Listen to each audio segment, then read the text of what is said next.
Journal entry, number 44, 15th of October, 1895. As I sit in my study this evening, the firelight casting dancing shadows across these pages, I find myself compelled to record the strangest case Holmes and I ever encountered.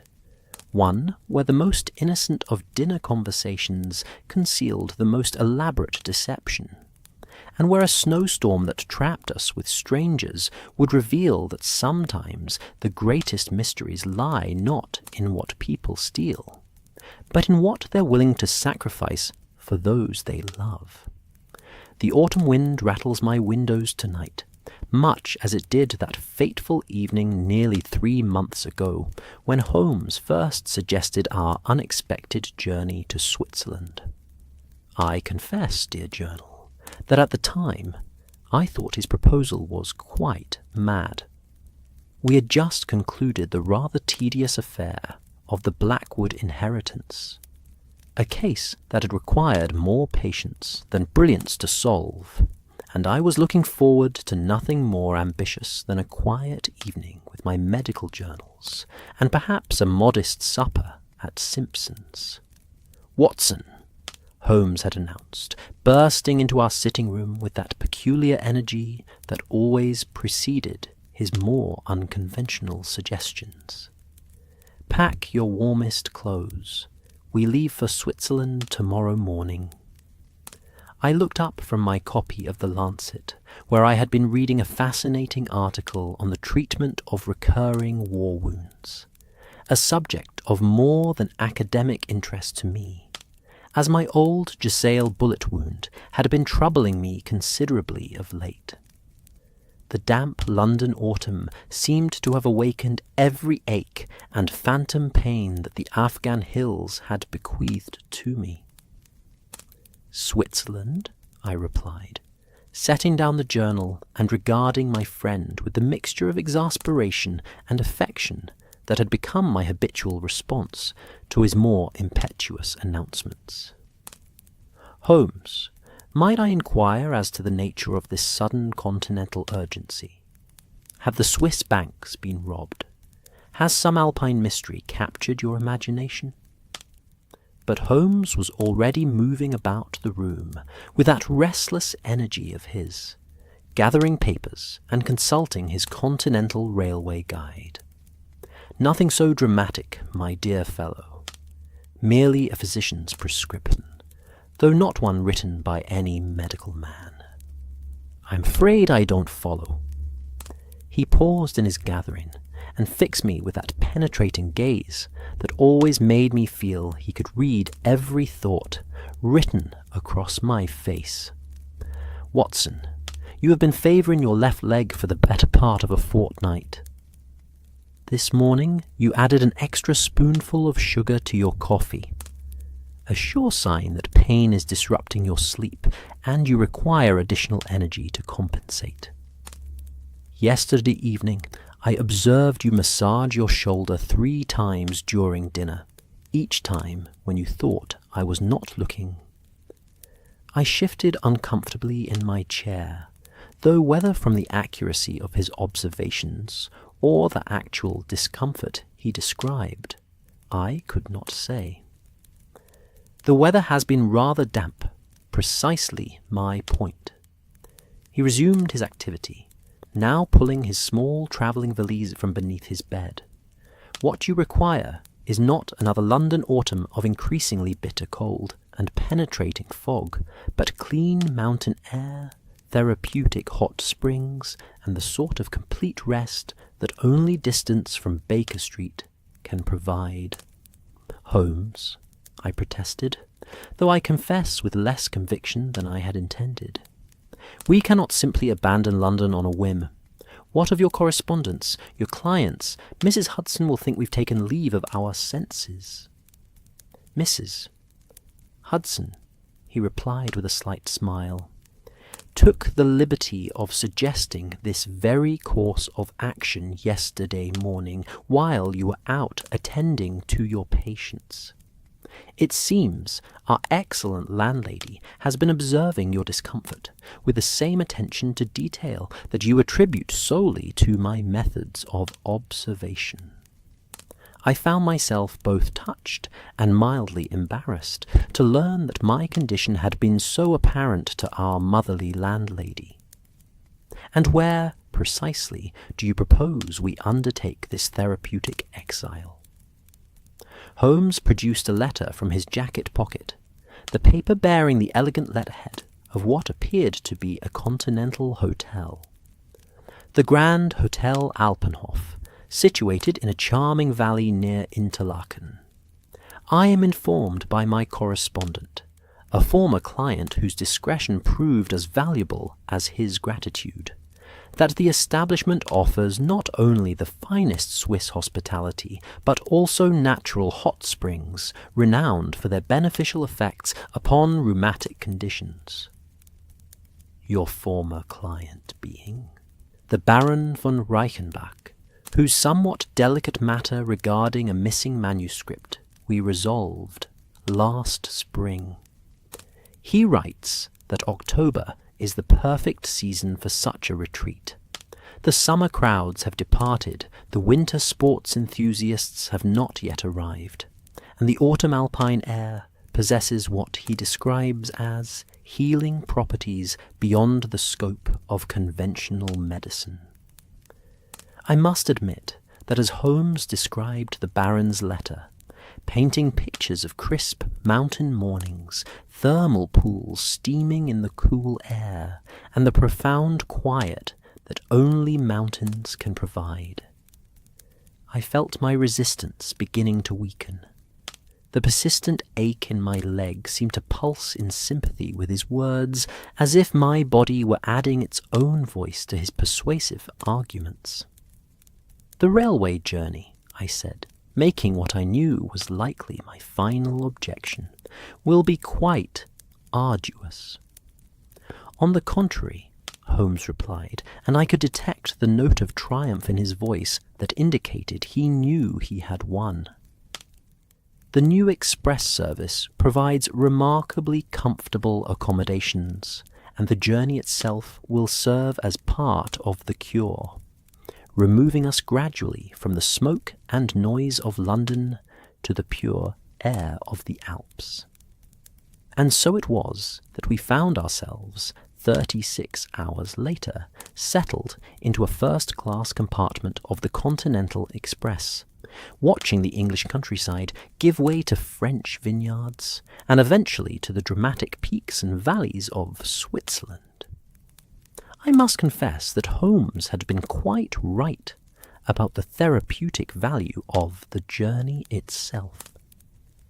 As London receded behind us, I felt not only the physical relief of motion and changing air, but also a mental lightness that I had not experienced in months. Holmes, for his part, proved to be an excellent travelling companion, demonstrating none of his usual restlessness or impatience with the measured pace of railway travel.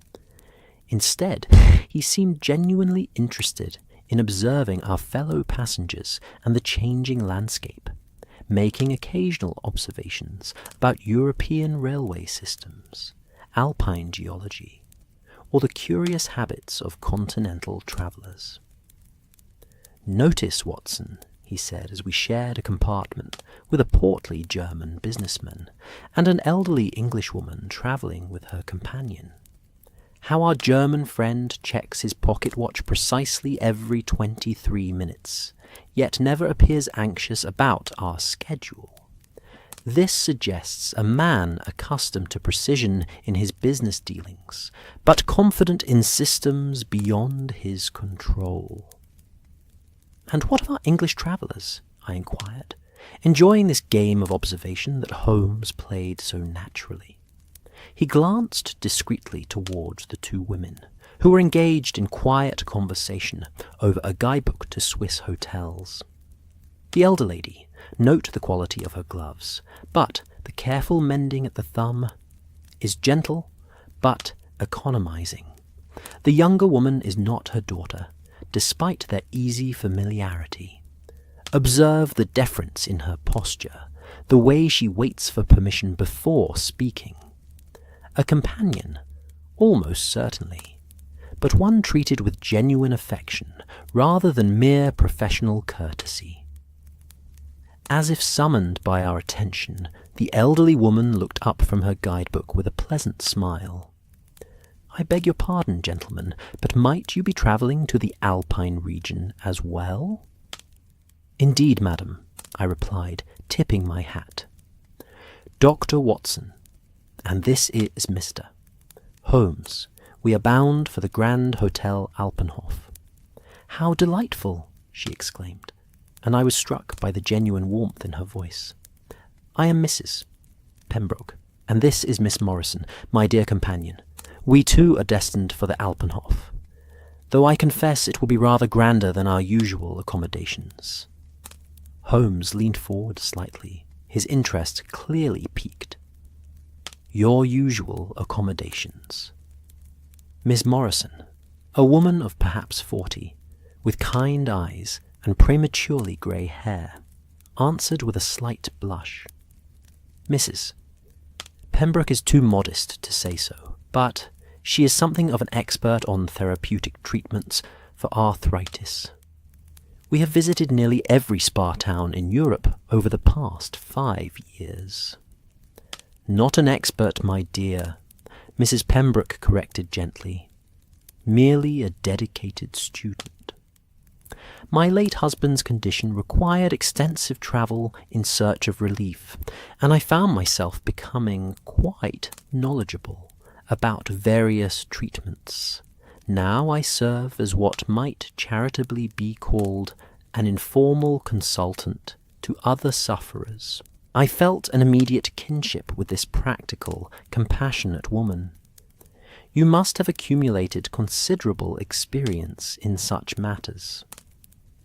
"Indeed, doctor, for I perceive you are a medical man by your bearing and the way you instinctively assess physical comfort in others.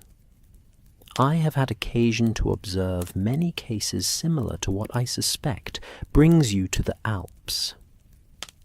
Her keen eyes had apparently noted my occasional shifting to accommodate my troublesome leg. Holmes and I exchanged a glance of mutual respect for this observant woman. "You are remarkably perceptive, Mrs. Pembroke," Holmes said. "Might I ask what leads you to select the Alpenhof in particular?" "Several factors," she replied, consulting her guidebook. "The thermal springs are fed by a particularly rich mineral source. The altitude provides excellent air quality without being so elevated as to cause distress, and—" here she smiled with obvious pleasure, "I am told the establishment attracts a most interesting variety of guests.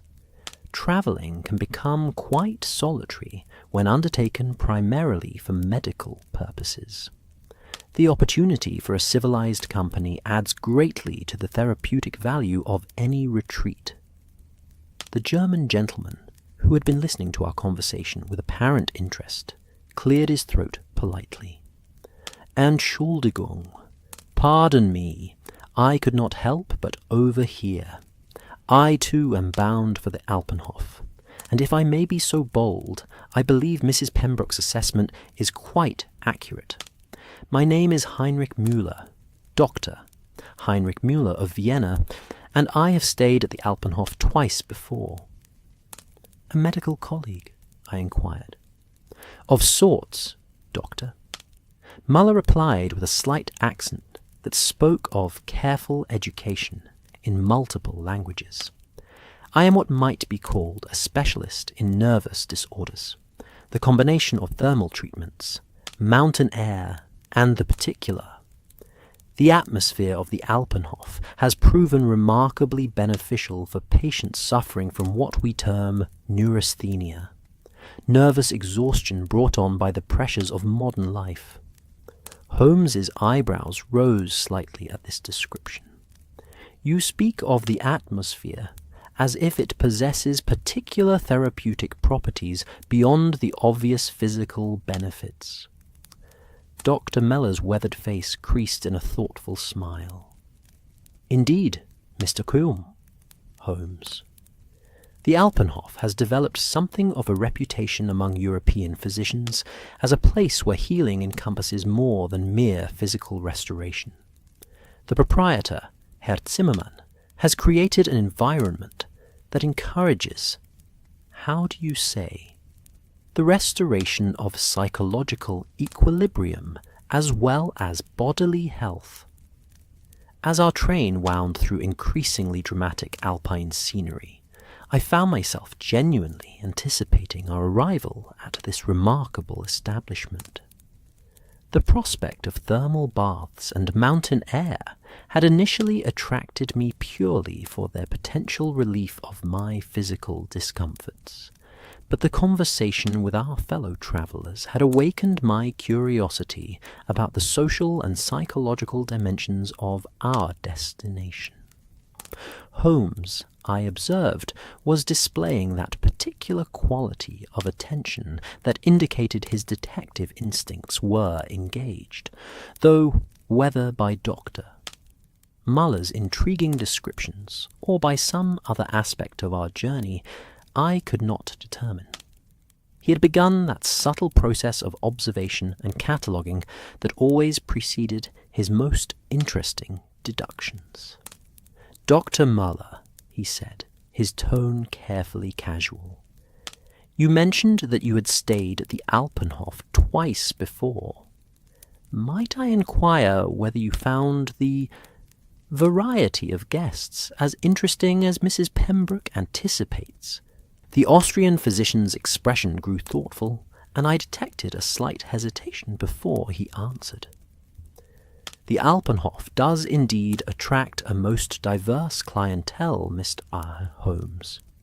Persons from various countries and social stations, each seeking their own particular form of restoration. I have found that when people are removed from their familiar surroundings and placed in circumstances that encourage both relaxation and reflection, they often reveal aspects of themselves that remain hidden in their ordinary lives.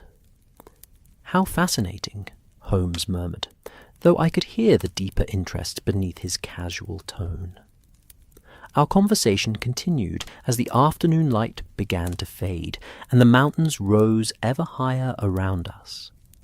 Mrs. Pembroke proved to be a delightful conversationalist, with a fund of stories from her various spa tours, while Miss Morrison demonstrated a quiet intelligence and dry wit that had clearly endeared her to her employer. Dr. Muller, though more reserved, offered fascinating insights into the psychology of therapeutic travel and the curious social dynamics that developed among temporary communities of health seekers. As evening approached and the lights of Interlaken came into view, I realized that my anticipation for our Alpine retreat had grown far beyond simple hopes for physical relief. The promise of interested company, combined with the prospect of observing Holmes in an environment completely removed from the criminal underworld of London, had transformed what I had initially seen as a medical necessity into what might prove to be a genuinely enriching experience. Gentlemen, Mrs. Pembroke announced as we began gathering our belongings, I do hope we shall have the pleasure of continuing our acquaintance at the Alpenhof. Indeed, madam, I replied, and meant it sincerely. I suspect this Alpine adventure may prove more interesting than any of us anticipate. Holmes caught my eye as I spoke these words, and I saw in his expression that familiar glint that suggested he had already begun to detect undercurrents of mystery in what others might see as mere polite conversation. Little did I know, as our train pulled into the station and we prepared for the final stage of our journey to the Grand Hotel Alpenhof, that our innocent therapeutic retreat would soon become one of the most unusual and ultimately illuminating cases of our entire partnership. The mountain air that greeted us as we stepped from the railway carriage was indeed as crisp and invigorating as promised, carrying scents of pine and snow and that peculiar clarity that belongs only to high altitudes. But beneath that crystalline purity, had I known to detect it, lay the first subtle whispers of the storm that would soon trap us all in circumstances none of us could have foreseen, and with consequences that would challenge not only Holmes's methods of detection, but his understanding of justice itself. The carriage ride from Interlaken to the Grand Hotel Alpenhof wound through valleys that seemed carved by the hands of ancient gods, each turn revealing vistas more breathtaking than the last. As we climbed steadily higher into the mountains, I found myself reflecting, as I do now, these many months later, upon how external forces so often serve to reveal the internal truths we carry within us. The approaching storm that would soon trap us all together was merely nature's way of creating the circumstances necessary for human nature to reveal itself in its most authentic form. The Alpenhof, when it finally came into view as our carriage rounded a particularly dramatic bend, exceeded even my elevated expectations. The hotel rose from its mountain perch like something from a fairy tale, its timber and stone construction perfectly harmonized with the Alpine landscape, while suggesting luxury and comfort beyond anything I had imagined. Gas lamps already glowed warmly in the gathering dusk, and smoke rose from multiple chimneys, promising the kind of hearth-warmed welcome that only the finest establishments can provide. "Magnificent," breathed Mrs. Pembroke from the seat opposite, and even the usually reserved Miss Morrison murmured her agreement. Dr. Muller nodded approvingly, while Holmes surveyed the building with that analytical eye that automatically catalogued architectural details, security considerations, and what he would later describe as the subtle signs that distinguish genuine hospitality from mere commercial accommodation. As our carriages drew up before the hotel's grand entrance, I was struck by the immediate attention we received. The staff moved with practiced efficiency, yet without the impersonal haste that characterized so many commercial establishments.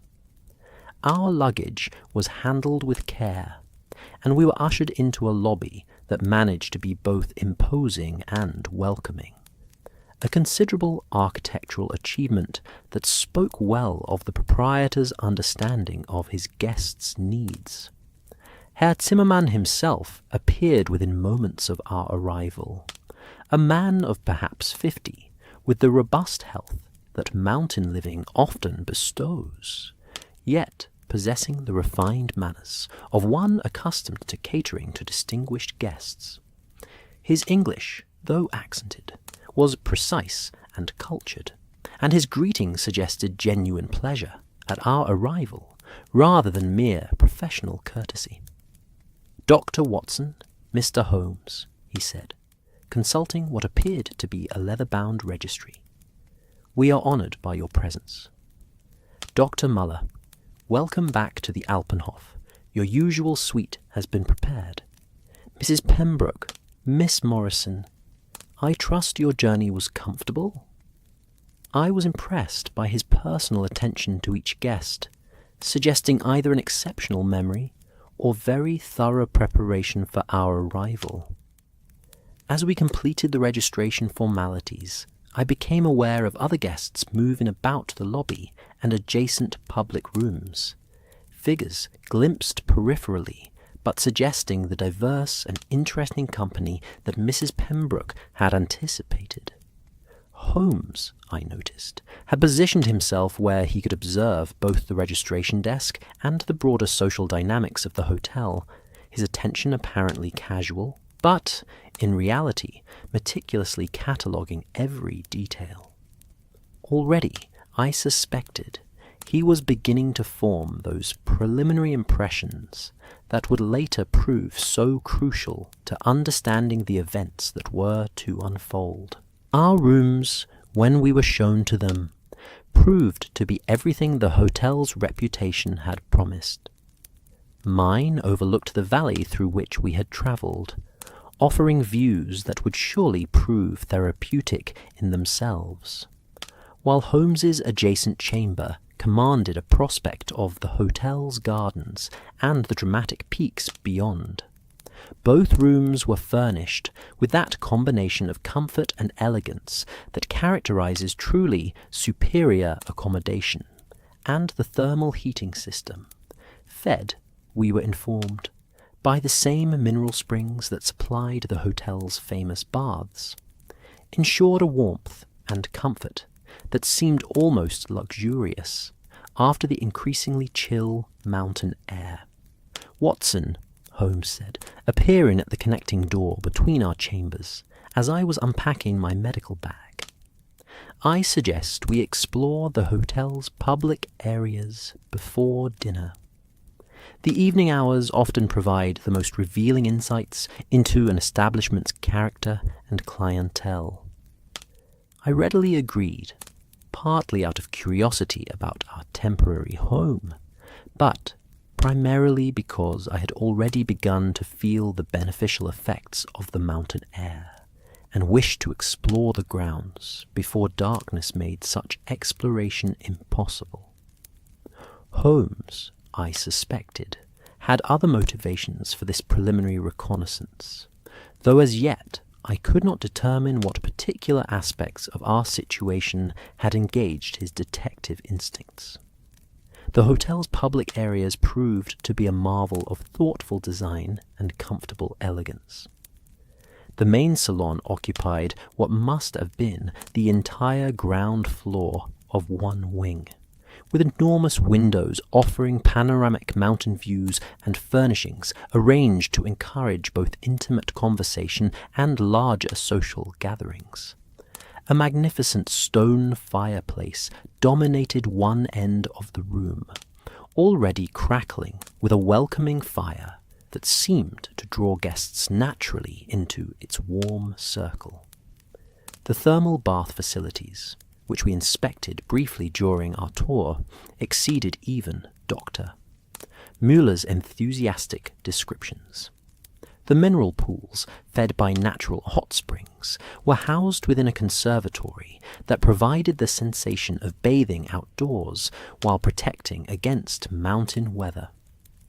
The water itself possessed that distinctive mineral scent that spoke of deep earth origins and genuine therapeutic properties, and I found myself anticipating my first immersion with considerable pleasure.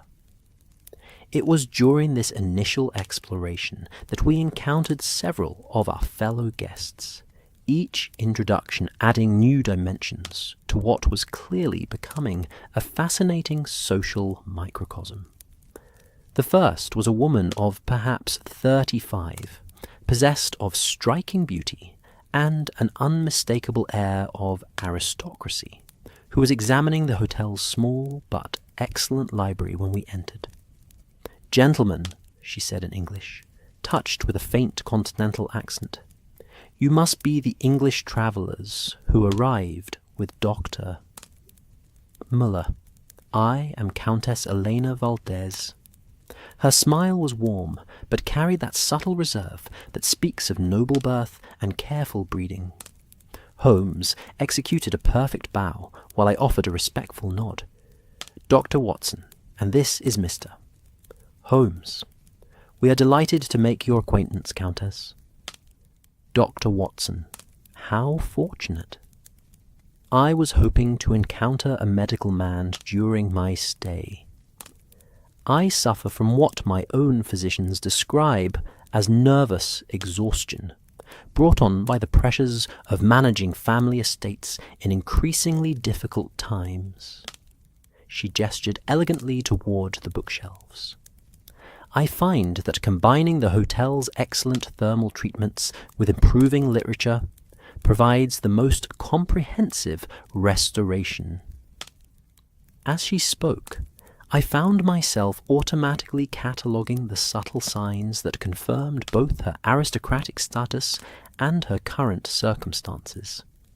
Her clothing was of the finest quality, but showed the careful maintenance that suggested reduced means, while her manner combined natural authority with a hint of the anxiety that often accompanies financial uncertainty. Holmes, I observed, was making his own assessments with typical thoroughness. Our conversation was interrupted by the approach of another guest, a man of perhaps 40, impeccably dressed in the manner of successful commerce, with the confident bearing that speaks of considerable worldly achievement. His introduction confirmed my initial assessment. "Pemberton," he said, extending a firm handshake. "James Pemberton of Pemberton Industries. Delighted to meet fellow Englishmen. One encounters so few familiar accents in these Alpine retreats. Mr. Holmes, Dr. Watson," Holmes replied. "We understand the Alpenhof attracts guests from across Europe." "Indeed it does," Pemberton agreed, though I detected a slight tension beneath his hearty manner. "Myself, I come here annually to escape the pressures of industrial management. The steel business, gentlemen, leaves little opportunity for rest during the normal course of the year." As we chatted, I began to sense undercurrents that suggested Mr. Pemberton's retreat might involve more than simple desire for relaxation. His hands, though well manicured, showed signs of recent stress, slight tremors when he thought himself unobserved, and a tendency to check his pocket watch more frequently than the passage of conversation required. Holmes, naturally, had noted these details as well, though his own manner remained perfectly cordial and unrevealing. Our growing group was joined by a young woman of perhaps 25, plainly but neatly dressed, with the quiet composure that often characterizes those who earn their living through service to others. Her introduction confirmed my assessment. "Miss Catherine Fairweather," she said, with a slight curtsy that spoke of good breeding despite her obvious employment status. "I serve as governess to the Marchmont family, though I am presently enjoying a brief holiday through my employer's generosity." There was something in Miss Fairweather's manner, a combination of gratitude and underlying worry, that immediately engaged my sympathies. The life of a governess, particularly one dependent upon employer generosity for any respite from duty, is often precarious, and I sensed in her the particular strain that comes from maintaining dignity while living constantly at the mercy of others' continued approval. Holmes's attention had sharpened perceptibly during Miss Fairweather's introduction, though he maintained his outward attitude of polite interest. I had learned to recognize this particular quality of attention in my friend. It suggested that he had detected some detail or inconsistency that merited further observation, though as yet I could not determine what had caught his interest. Our informal gathering continued to grow as we moved toward the dining room for dinner. We were joined by a final member of what would prove to be our complete party, a man of perhaps 50, distinguished in appearance, but somehow elusive in manner, who introduced himself simply as Ashford. "Thomas Ashford," he said with the kind of smile that manages to be both pleasant and entirely unrevealing. I travel frequently on business, import and export, and find these Alpine retreats provide necessary respite from the demands of continental commerce. I noticed that Mr. Ashford's introduction, while perfectly polite, conveyed remarkably little specific information about either his business or his circumstances. Holmes, I observed, had noted this as well, though his own response remained warmly cordial. The dinner itself proved to be a remarkable affair, both for the excellence of the cuisine and for the fascinating interplay of personalities around our table. Herr Zimmermann had arranged for us to be seated together, whether by design or mere convenience I could not determine, and the conversation that developed over the course of the meal provided insights into each of our companions that proved, in retrospect, crucial to understanding the events that were to follow. It was during the fish course that Countess Valdez made the observation that would later assume such significance, though at the time it seemed merely an elegant woman's natural pride in a beautiful possession. "I must confess," she said, touching the extraordinary brooch that adorned her evening dress, "that I feel almost guilty about wearing such finery in these rustic surroundings. This piece belonged to my great-grandmother, a gift from a Medici prince, according to family legend. The jeweller who last appraised it described it as irreplaceable, both for its historical significance and its artistic merit.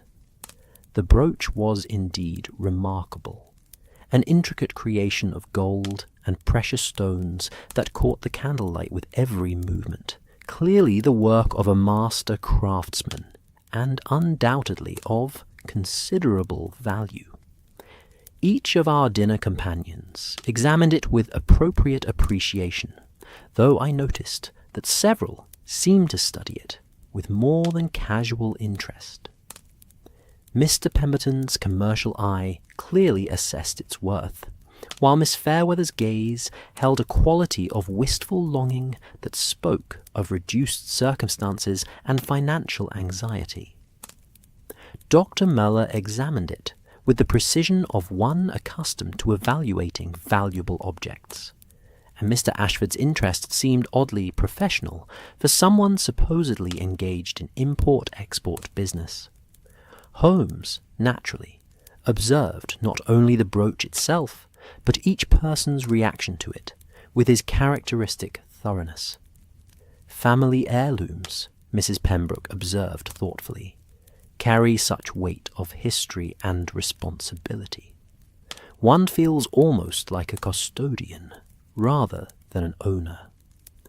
"Precisely," the Countess agreed.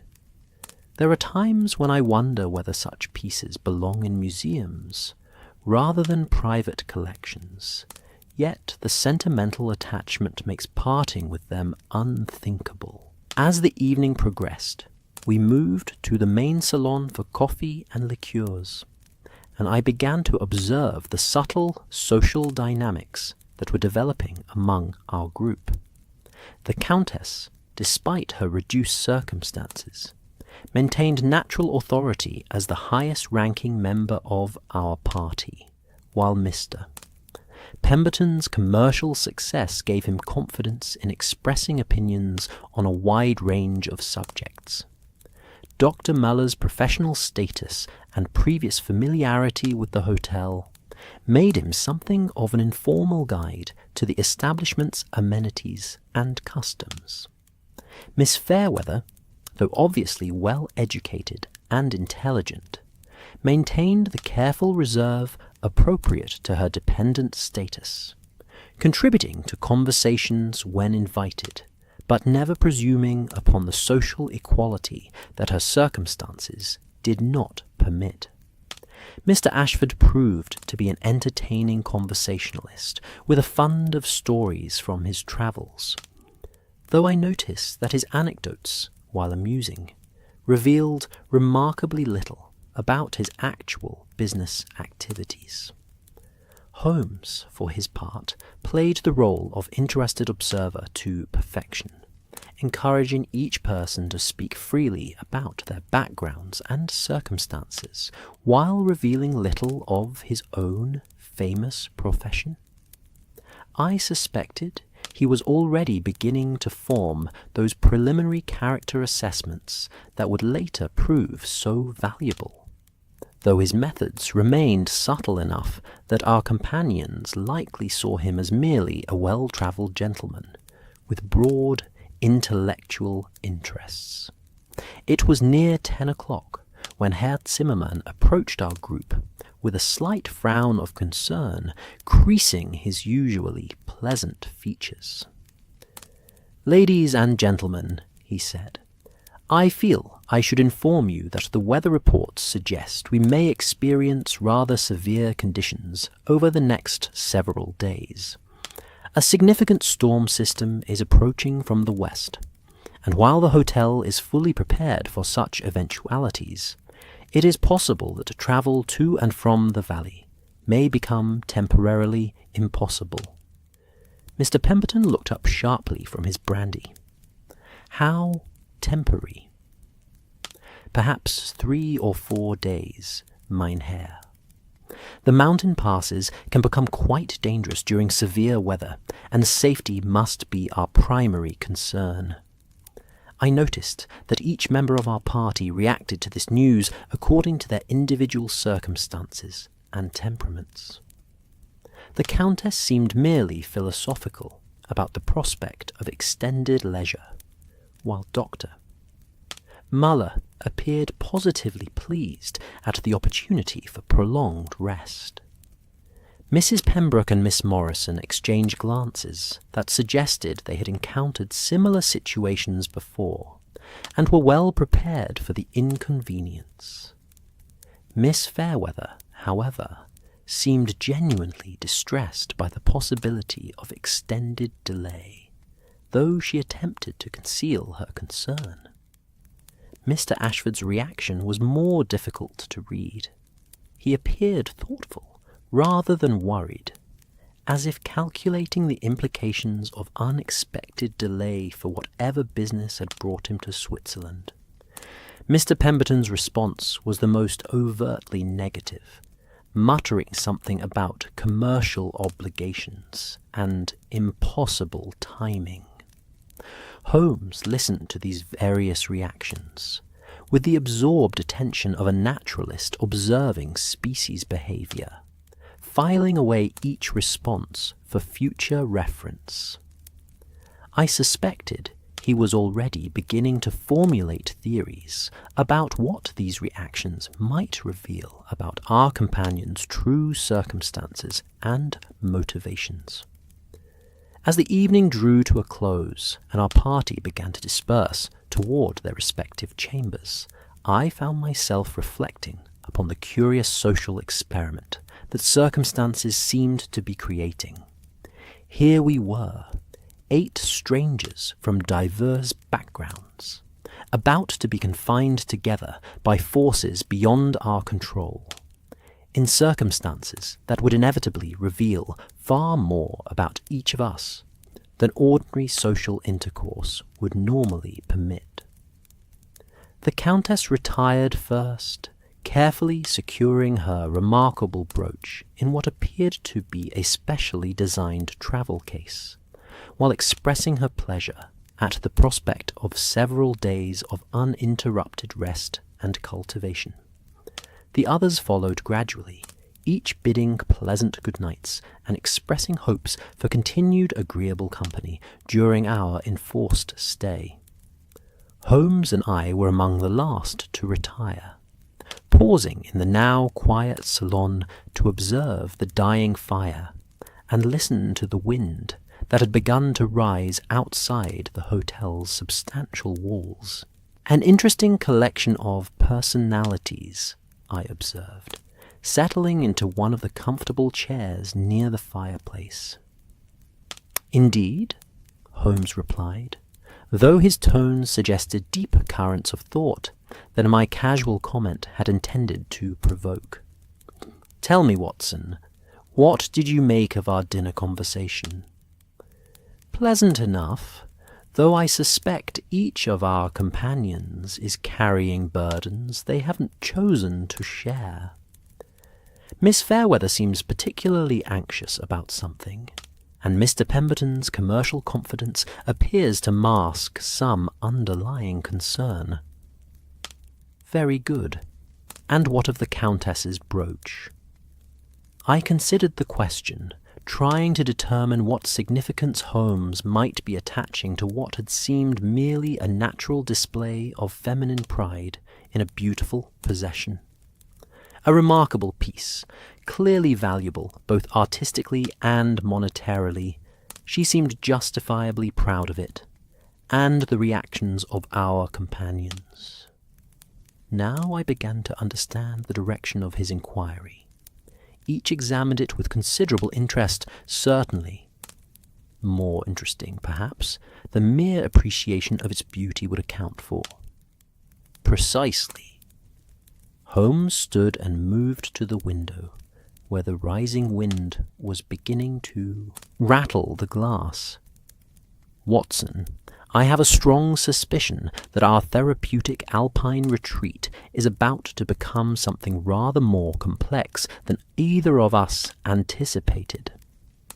As if summoned by his words, a particularly violent gust of wind shook the hotel's substantial frame, and we could see the first flakes of snow beginning to swirl past the lamplight outside.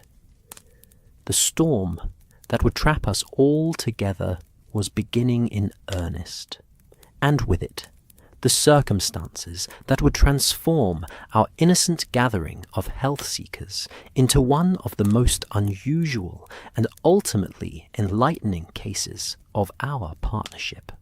I retired to my chamber that night, with the sound of increasing wind in my ears, and Holmes's prophetic words echoing in my mind, little knowing that before another sunset, the Countess's precious brooch would be gone, and our pleasant collection of fellow guests would be transformed into a circle of suspects in one of the most delicately handled investigations of Holmes's entire career.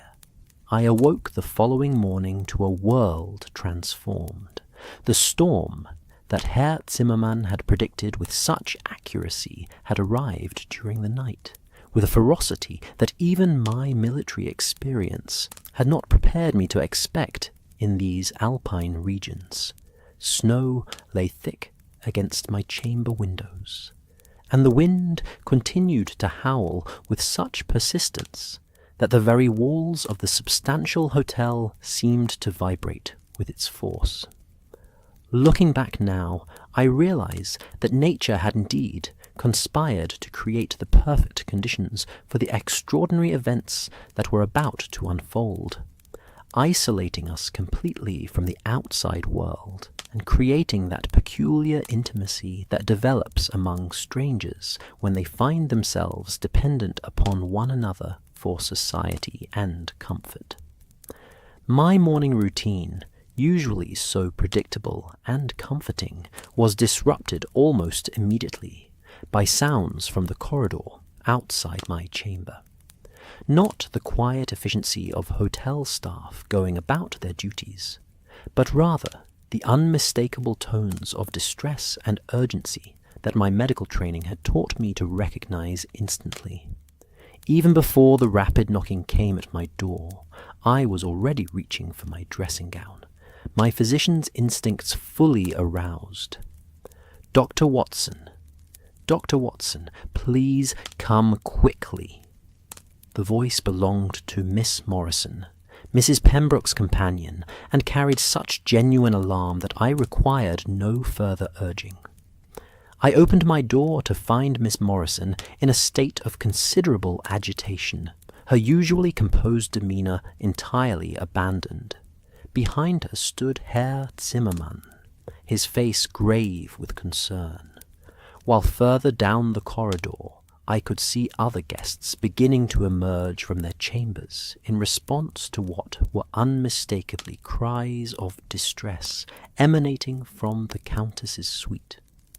"What has happened?" I inquired, even as I was already moving toward the source of the commotion. "It is the Countess, Doctor," Herr Zimmermann replied, his English becoming slightly more accented under stress. "She is most distraught. We hoped that your medical expertise might provide some assistance." The door to the Countess's suite stood open, and as we approached, the sounds of genuine anguish became more distinct. I could hear Countess Valdez speaking rapidly in what I took to be Spanish, her voice carrying the particular quality of distress that speaks of loss rather than mere physical discomfort. Mrs. Pembroke was attempting to provide comfort in her practical, motherly way, while Dr. Muller's presence suggested that medical assistance had already been summoned. As I entered the suite, I was immediately struck by the scene of disorder that greeted me. The Countess's personal effects were scattered about the sitting room with the systematic thoroughness that speaks not of casual disturbance, but of deliberate search. Drawers had been opened, and their contents carefully examined, while papers and personal items lay arranged with the kind of methodical precision that suggested someone had been looking for something specific. The Countess herself sat in a chair near the window, her face pale, but her bearing still possessed of that natural dignity that no amount of distress could entirely diminish.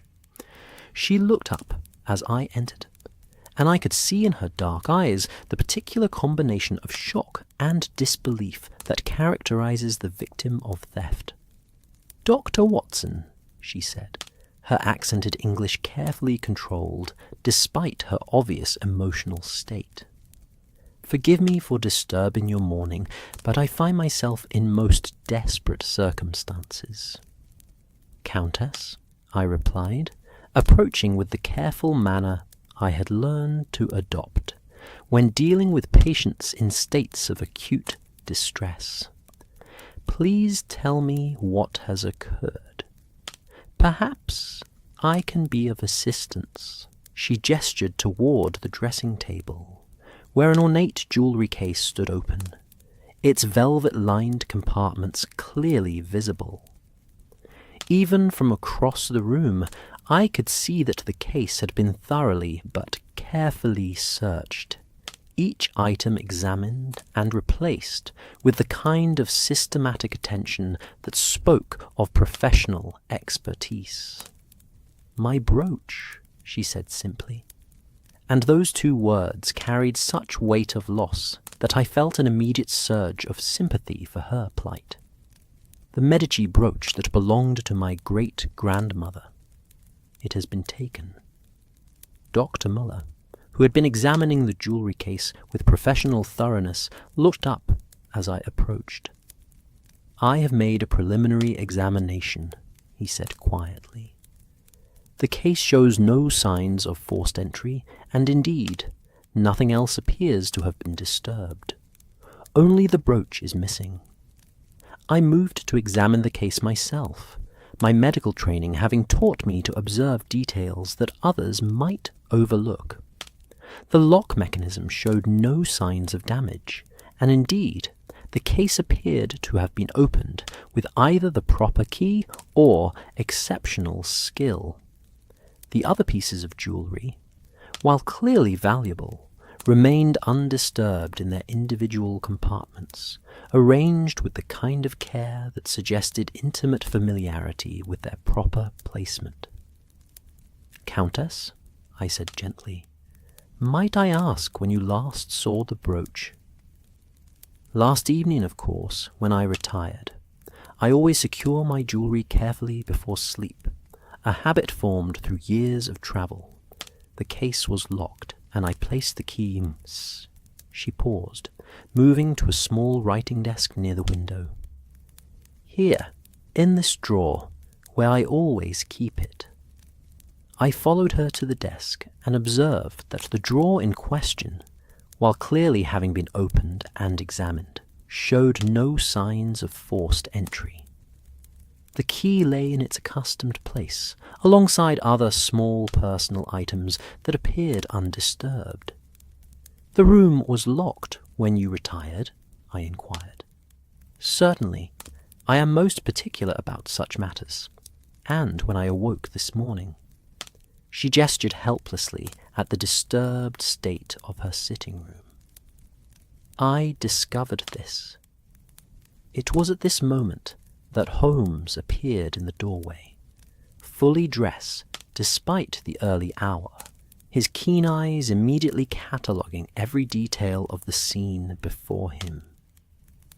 I could see that familiar process of observation and analysis beginning even as he offered his sympathies to the distressed Countess. "Countess Valdez," he said with that particular combination of authority and gentleness that characterized his manner with victims of crime. "I am deeply sorry for your loss. Might I be permitted to examine the scene? I have some experience in such matters." The Countess, perhaps recognizing something in Holmes's manner that suggested competence beyond that of an ordinary hotel guest, nodded her agreement. Dr. Muller stepped aside to allow Holmes access to the jewelry case, while I positioned myself where I could observe both my friend's methods and the reactions of our growing audience. For by now, word of the theft had spread throughout the hotel, and our various fellow guests had begun to gather in the corridor outside the Countess's suite. Mr. Pemberton appeared first, his commercial instincts clearly aroused by the mention of valuable property, while Miss Fairweather followed, her face showing genuine concern for the Countess's distress. Mr. Ashford arrived last, his expression carefully neutral in the way that I had already learned to associate with his character. Holmes's examination of the scene was, as always, methodical and thorough. He spent considerable time studying the jewelry case itself, using his magnifying glass to examine the lock mechanism and the interior arrangements. He then moved to the writing desk, paying particular attention to the drawer where the key had been kept, before turning his attention to the room's windows and the door through which entry had presumably been gained. "Most interesting," he murmured, more to himself than to his audience, as he knelt to examine the carpet near the room's entrance. His magnifying glass revealed something that caused him to nod with satisfaction, though he made no immediate comment about his discovery. The examination of the windows proved particularly intriguing. The Countess's suite was located on the second floor of the hotel, with windows that opened onto a small balcony overlooking the gardens. Holmes spent several minutes studying the window latches and examining the balcony itself, despite the continuing storm that made such outdoor investigation decidedly uncomfortable. "The snow," he observed to me quietly as he returned from the balcony, "provides excellent evidence of recent activity, or the lack thereof." When he had completed his preliminary examination, Holmes turned to address the assembled group with that grave courtesy that always marked his handling of serious cases. "Ladies and gentlemen," he began, "I must inform you that we are dealing with a theft of considerable sophistication." The brooch was removed by someone with intimate knowledge of the Countess's habits and considerable skill in the art of lock manipulation. Mr. Pemberton stepped forward. His business instincts clearly engaged. Are you suggesting that this was the work of a professional thief? The evidence, Holmes replied carefully, suggests someone with professional expertise, certainly. However, the circumstances of our current isolation limit the possibilities considerably. The implications of his statement settled upon our group like a chill more penetrating than the Alpine storm raging outside.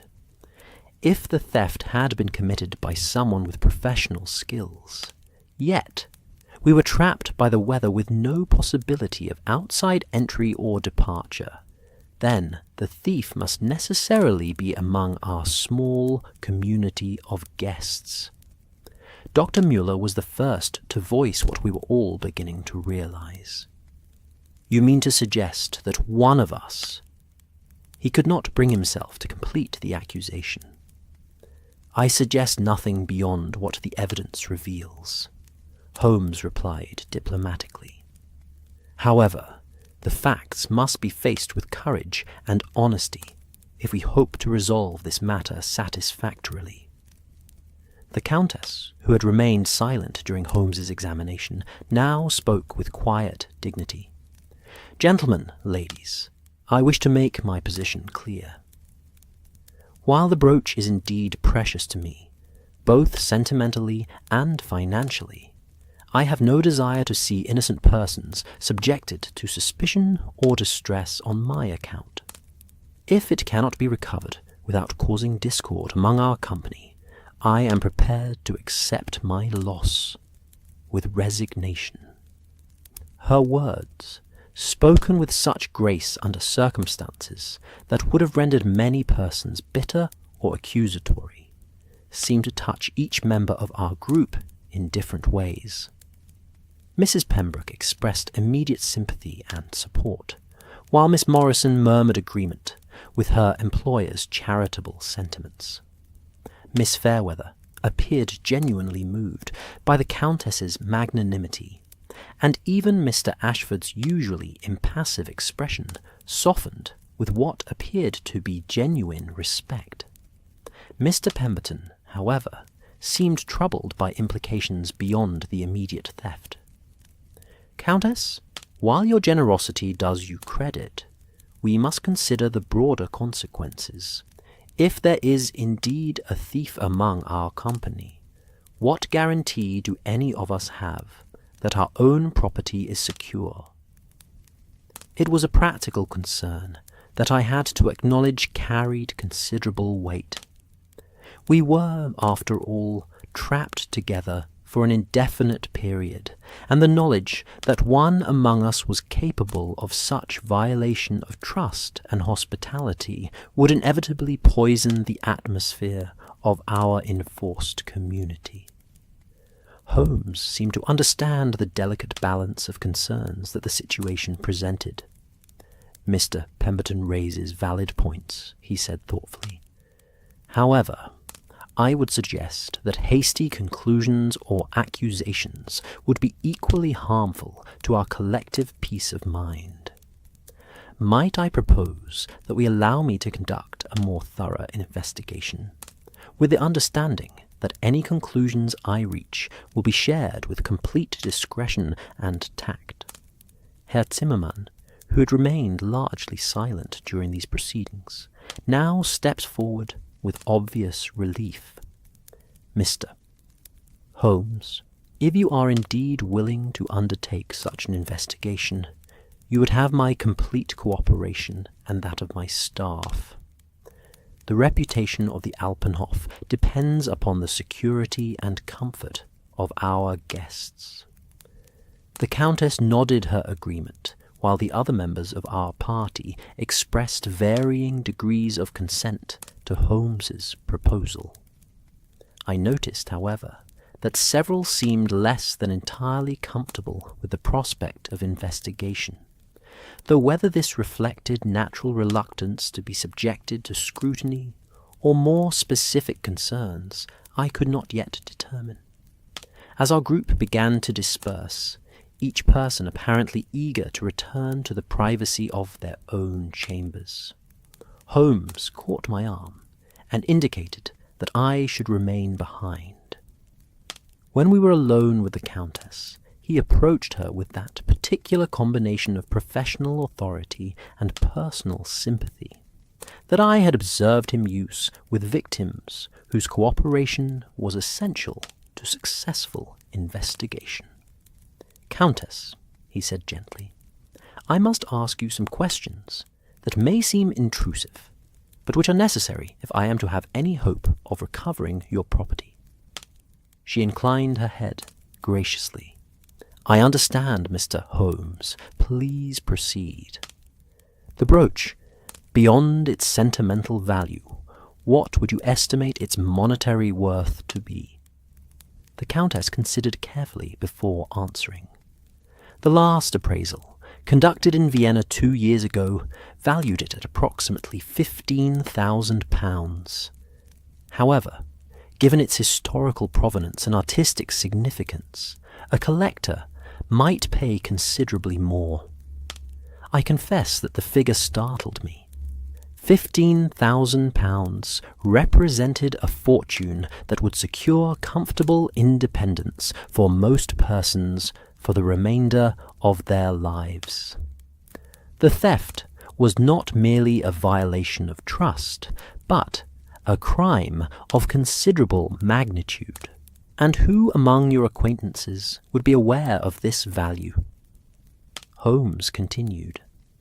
"Very few, I should think. The appraisal was conducted privately, and I am not in the habit of discussing my financial affairs. Indeed, the primary reason I continue to wear such pieces is that selling them would represent a final acknowledgement of my reduced circumstances." Holmes nodded, understanding. "One final question, if you will permit it. Have you observed any particular interest in your jewellery from any of our fellow guests?" The Countess was quiet for a long moment, clearly reluctant to cast suspicion upon persons who had shown her courtesy and friendship. "I hesitate to suggest, but last evening, during dinner, several of our companions did examine the brooch with considerable attention. More attention, perhaps, than mere aesthetic appreciation would account for." "Can you be more specific?" "Mr. Pemberton seemed to assess it with the eye of a businessman evaluating an asset. Miss Fairweather's interest appeared more wistful, perhaps, as if she were calculating what such a sum might mean to someone in her circumstances. Mr. Ashford examined it with what seemed like professional expertise, though I could not determine the nature of that expertise. Holmes thanked the Countess for her candour, and assured her that he would conduct his investigation with the utmost discretion.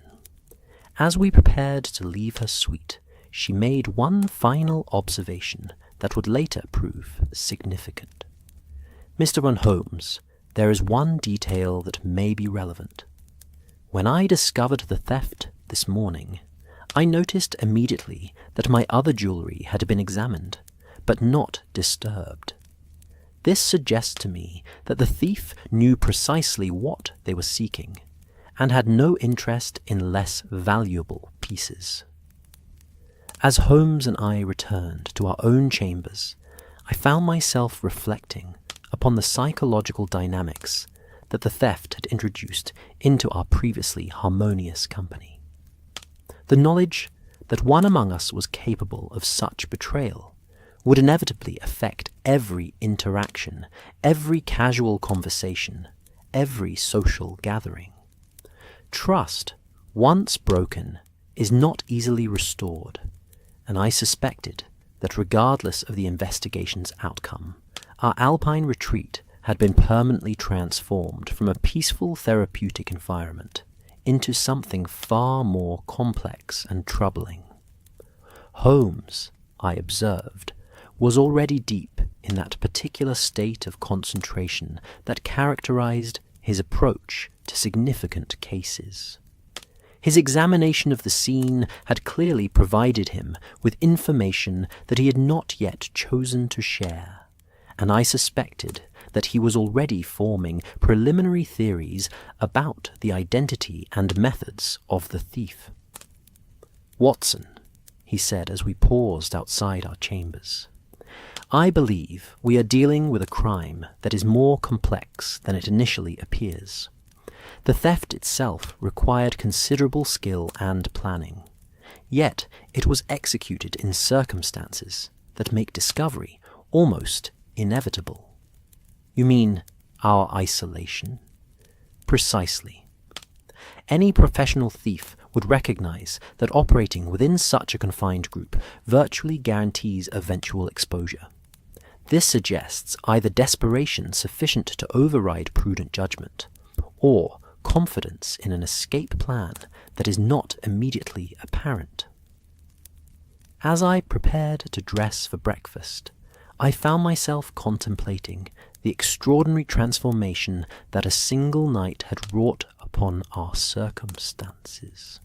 We had arrived as strangers seeking rest and restoration, yet now found ourselves bound together by suspicion and uncertainty, each person viewed by the others as a potential violator of the most basic social trusts.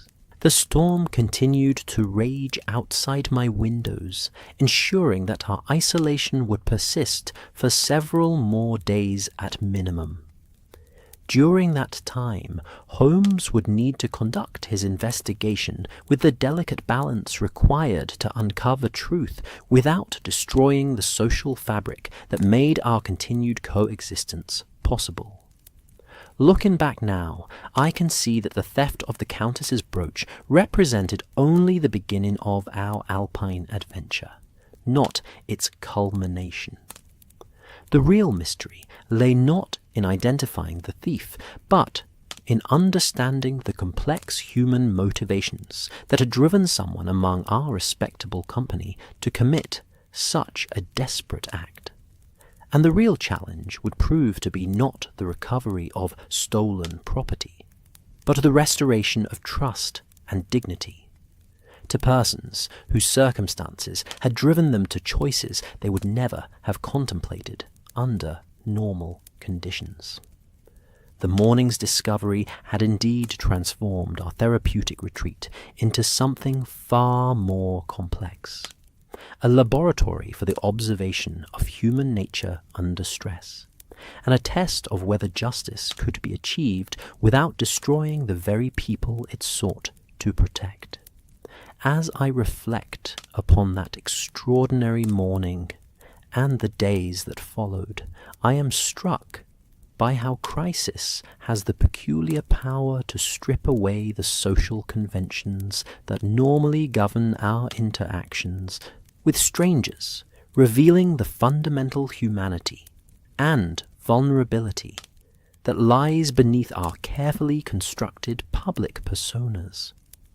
The theft of the Countess's brooch had indeed transformed our Alpine retreat, but not in the way any of us had initially feared. Rather than poisoning our small community with suspicion and distrust, it had created an atmosphere of unexpected intimacy, in which each member of our party gradually revealed not only their circumstances, but their deepest struggles and most closely guarded secrets. Holmes, with his characteristic blend of methodical investigation and psychological insight, had proposed that we gather each morning in the hotel's main salon for what he diplomatically termed informal conversations. These sessions, ostensibly designed to help him understand the social dynamics that might bear upon the theft, became instead a series of remarkable human revelations that taught me more about the complex motivations that drive human behavior than any number of formal medical consultations ever could. The first of these gatherings took place in the morning following our discovery, with snow still falling steadily outside the tall windows, and the wind continuing its relentless assault upon the hotel's sturdy walls. We assembled around the great fireplace, each person carrying with them the particular tension that comes from knowing one is both investigator and potential suspect in the same inquiry. Holmes had positioned himself where he could observe each face clearly while maintaining an attitude of casual interest rather than formal interrogation. I took my own seat slightly apart, where my medical training could be employed in studying the subtle physical manifestations of stress and anxiety that each person displayed. "Ladies and gentlemen," Holmes began, his tone carefully pitched to suggest friendly conversation rather than official questioning. I thought it might be helpful if we could learn something more about each other's backgrounds and circumstances. Often, understanding the pressures and concerns that bring people to places like the Alpenhof can provide insight into unusual situations that might arise. Mrs. Pembroke, with her natural motherly instincts and social ease, was the first to respond. "What a thoughtful approach, Mr. Holmes. I confess that travelling for medical purposes can become quite lonely when one knows nothing of one's fellow guests beyond the most superficial pleasantries." "Indeed," agreed Doctor Muller, settling back in his chair with the air of a man accustomed to such discussions. "In my experience treating nervous disorders, I have observed that isolation often exacerbates the very conditions that bring patients to seek treatment. Social connection can be as therapeutic as any mineral bath." Miss Fairweather, who had been sitting quietly with her hands folded in her lap, looked up with genuine interest. "Dr. Muller, might I ask what sort of nervous disorders you typically encounter in your practice?" The Austrian physician's weathered face grew thoughtful. "Primarily what we term neurasthenia, a condition brought on by the excessive pressures of modern life. Patients present with symptoms of exhaustion, anxiety, and what might be described as spiritual depletion. They have pushed themselves beyond their natural limits in pursuit of success or survival, and their nervous systems have begun to rebel." Mr. Pemberton shifted uncomfortably at this description, and I noticed him unconsciously massaging his temples in a gesture that spoke of chronic tension. "Dr. Muller, you make it sound as if ambition itself were a medical condition." "Not ambition, mein Herr, but rather the relentless pressure that modern commerce places upon those who would succeed within its systems. I have treated many industrialists and businessmen who have achieved considerable success, yet find themselves unable to enjoy the fruits of their labor due to the constant anxiety that such success demands." The personal nature of Dr. Muller's observations seemed to strike Mr. Pemberton with uncomfortable accuracy. He was quiet for a moment before speaking again, his voice carrying a note of reluctant confession. "You describe the condition with remarkable precision, Doctor. I must admit that my own journey to the Alpenhof was motivated by difficulties of this nature." He paused, appearing to struggle with whether to continue. "The steel business has become increasingly competitive in recent years. Larger companies with greater resources have begun to dominate markets that smaller operations like mine once found profitable." Holmes leaned forward slightly, his expression showing nothing more than polite interest. "That must create considerable stress. Indeed it does. The choice becomes one of expansion or extinction, either grow large enough to compete with the industrial giants, or accept gradual failure as they absorb one's traditional customers. Mr. Pemberton's hands, I observed, had begun to tremble slightly as he spoke. The capital requirements for such expansion are substantial, far beyond what conventional banking arrangements can provide. The Countess, who had been listening with the careful attention that characterized her approach to all social interactions, spoke with gentle sympathy. "Mr. Pemberton, you speak as if you face this challenge entirely alone. Surely there are partners or associates who might share such burdens?" A shadow passed across Mr. Pemberton's face at her question. "My wife passed away 3 years ago, Countess. We had no children. The business has become not merely my livelihood, but my sole remaining connection to the life we built together. The prospect of losing it feels like losing her all over again." The raw emotion in his confession created a moment of profound silence among our group. I found myself deeply moved by this successful man's revelation of such fundamental loneliness and fear, while simultaneously noting how financial desperation might drive even honourable persons to consider actions they would normally find unthinkable. Miss Fairweather was the first to break the silence, her voice soft with genuine compassion. "Mr. Pemberton, I think I understand something about your situation.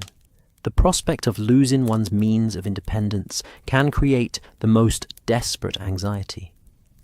Holmes turned his attention to the young governess with that particular quality of gentle inquiry that encouraged confidence. "Miss Fairweather, you speak as if from personal experience." She coloured slightly, but met his gaze with quiet dignity. "Indeed I do, Mr. Holmes. My position with the Marchmont family, while pleasant in most respects, exists entirely at their continued pleasure. I have no family resources to fall back upon, no independent means of support. Should my services no longer be required—" "Surely," Mrs. Pembroke interjected, "the Marchmont family appreciates your dedication and would provide appropriate references for future employment." Miss Fairweather's smile carried a note of bitter experience. "Mrs. Pembroke, you are kind to assume such consideration, but the reality of domestic service can be quite different from its ideal. References are not always forthcoming, and even when they are, positions for governesses are becoming increasingly scarce as families choose to send their children to schools rather than employ private teachers." Mr. Ashford, who had remained characteristically silent during these exchanges, now spoke with what appeared to be genuine curiosity. "Miss Fairweather, what would constitute security in your situation? What sort of resources would allow you to feel confident about your future?" The directness of his question seemed to surprise her, and she considered carefully before answering. "I have calculated that a sum of approximately £5,000, properly invested, would provide sufficient income to support modest, independent living.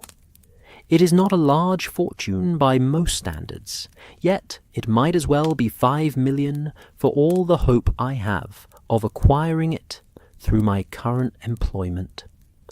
The specificity of her calculation struck me as significant, suggesting that she had given considerable thought to the precise financial requirements of her situation. Holmes, I observed, had noted this detail as well, though his expression remained neutral. Dr. Muller nodded, understanding. It is a harsh reality that those who provide essential services Teachers, governesses, companions are often compensated far below the value of their contributions to society. But surely, the Countess offered, your education and accomplishments provide some security. Educated women of good character can often find opportunities beyond traditional domestic service. Miss Fairweather's laugh held no humour. Countess, I appreciate your optimism, but the opportunities available to women of my class and circumstances remain quite limited. I have been fortunate in my current position, but I am constantly aware that any change in the family circumstances, or simply their children outgrowing the need for a governess, could leave me destitute within a matter of weeks. The conversation continued in this vein throughout the morning, each revelation adding layers of complexity to my understanding of our companion's true circumstances.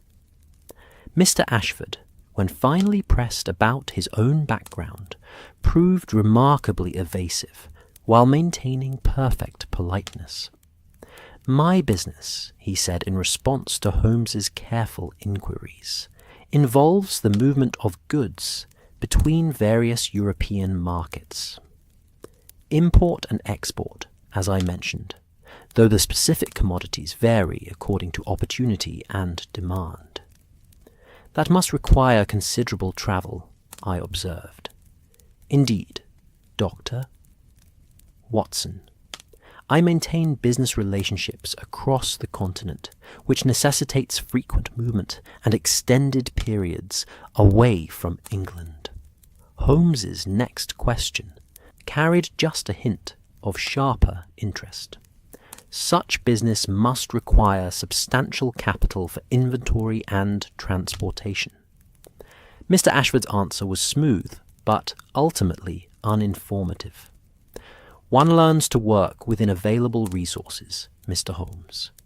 The key to success in international commerce lies not in the magnitude of one's capital, but in the efficiency of its deployment. I noticed that despite his apparent openness, Mr. Ashford had managed to reveal virtually nothing specific about his business operations, financial situation, or current circumstances. His evasiveness was polished and professional, suggesting considerable experience in avoiding direct answers to uncomfortable questions. The Countess herself, when the conversation turned to her situation, proved remarkably candid about her reduced circumstances. Gentlemen, I see little purpose in maintaining pretenses about matters that have become obvious to observant persons. My family's fortunes have declined considerably over the past decade. The estates in Spain produce little income in current economic conditions, and maintaining even the appearance of our former status requires careful management of limited resources. Yet you continue to travel, Holmes observed gently.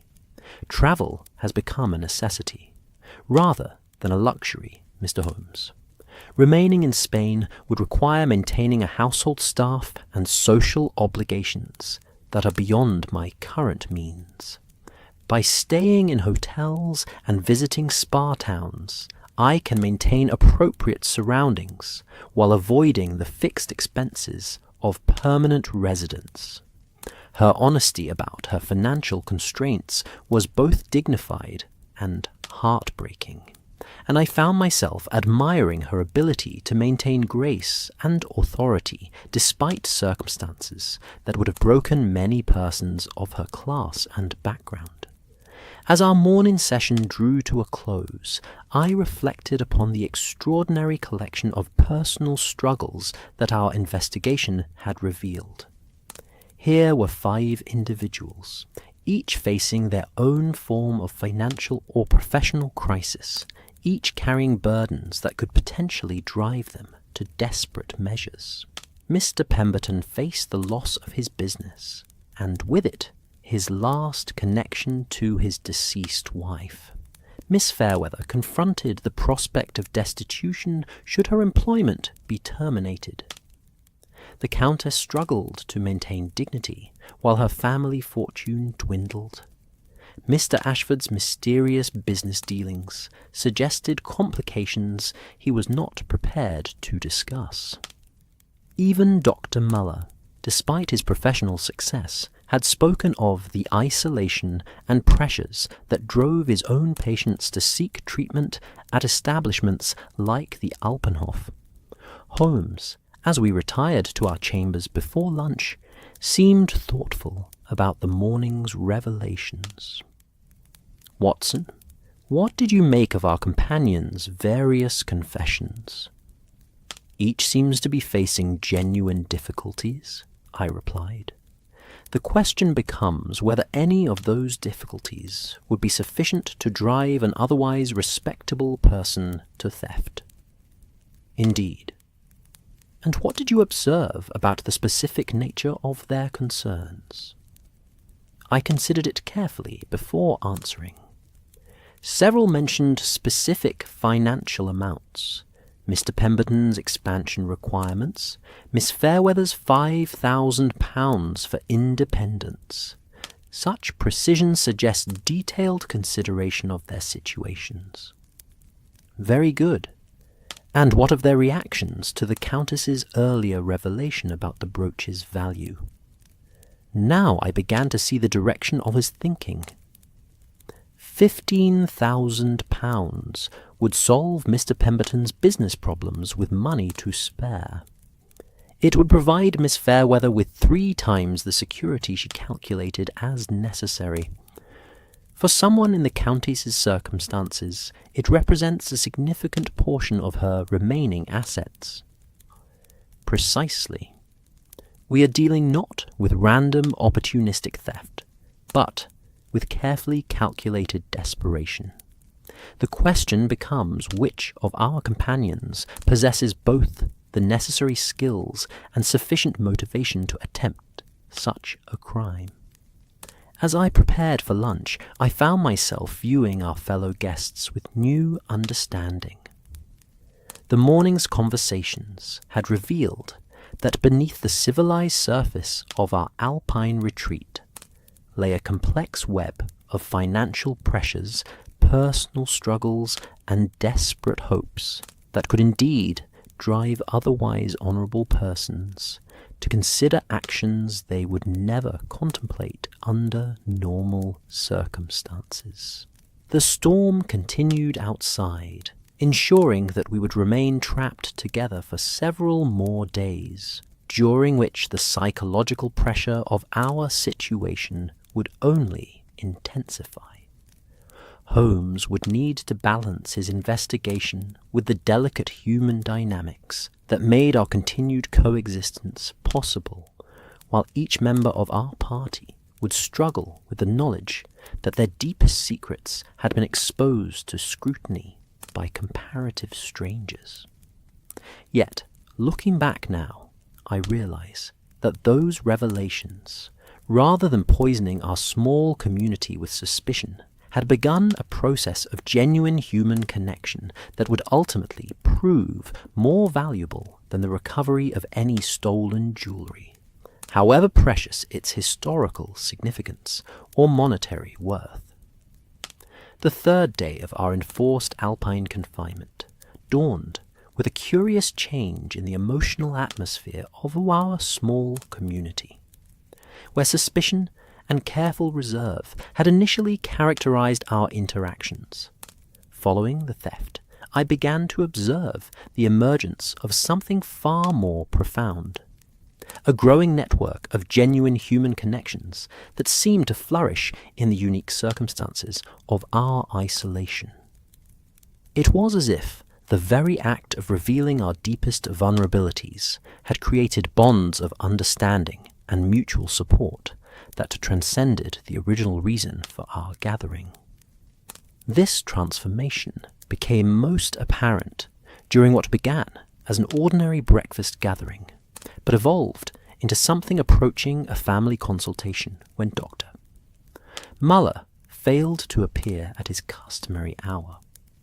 His absence was first noted by Mrs. Pembroke, whose maternal instincts had apparently extended to encompass our entire group during our stay.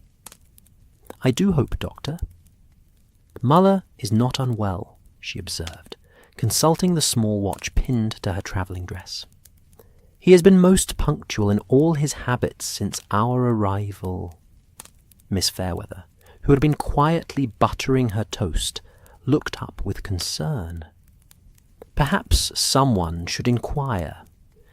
He mentioned yesterday that the mountain air sometimes affects his own health, despite its benefits for his patients."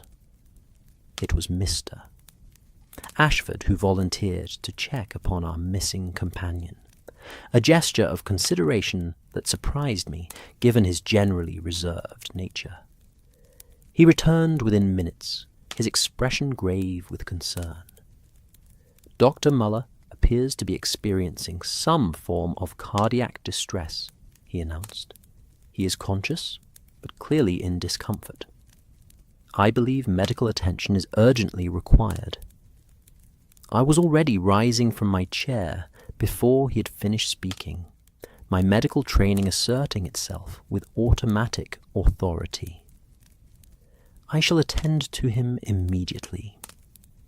Mrs. Pembroke, might I trouble you to ask Herr Zimmermann to send word to the local physician, assuming travel is possible?" "Of course, Dr. Watson." "Miss Morrison and I have some experience with medical emergencies. We are entirely at your disposal."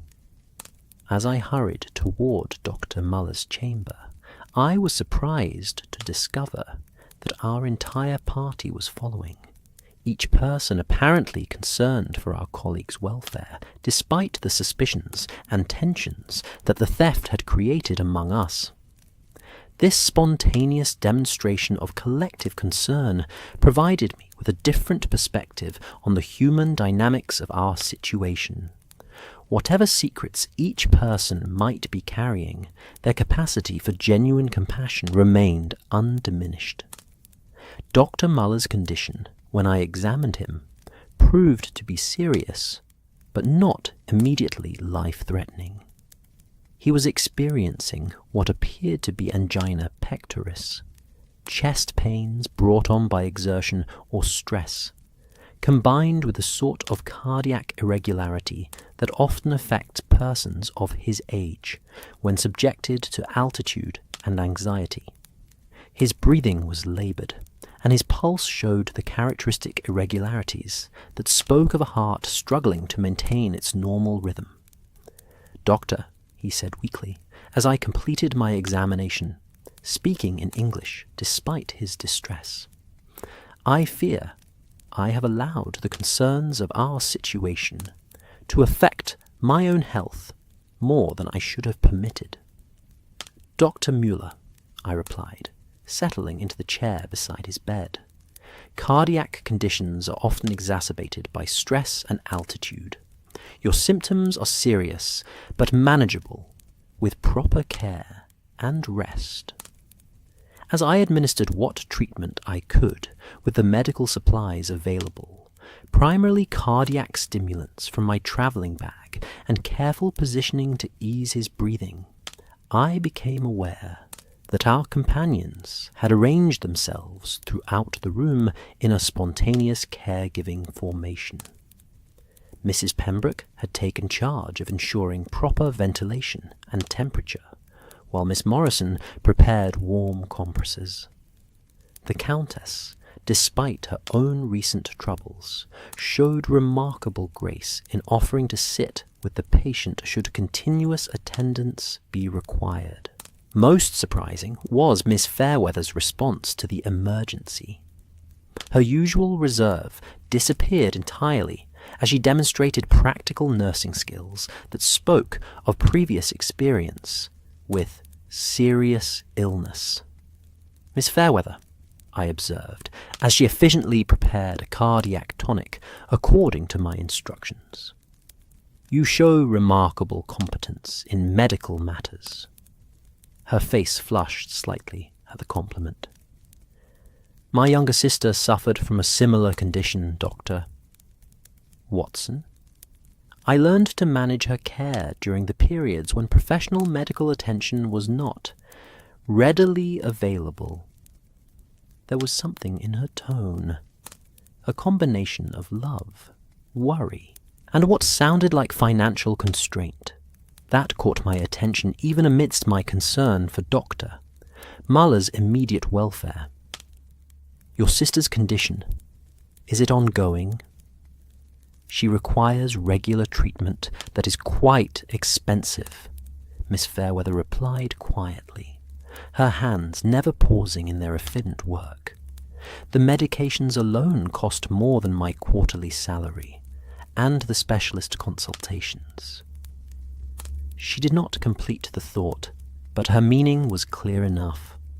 Holmes, who had been observing both the medical emergency and the human responses it had generated, now stepped forward with an offer that demonstrated his own capacity for practical compassion. Dr. Watson, might I suggest that we establish a rotating schedule for Dr. Muller's care? It would seem prudent to ensure continuous attendance until his condition stabilizes, and we have sufficient personnel to manage such an arrangement without exhausting any individual.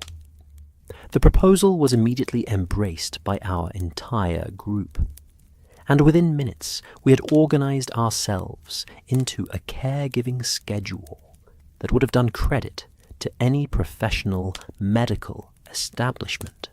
Mrs. Pembroke and Miss Morrison volunteered for the day shifts, drawing upon their experience with medical travel, while the Countess offered to take evening duties, demonstrating that aristocratic breeding could encompass practical service when circumstances demanded. Most unexpectedly, Mr. Pemberton requested the night shifts, explaining that his business anxieties had rendered normal sleep patterns impossible in any case.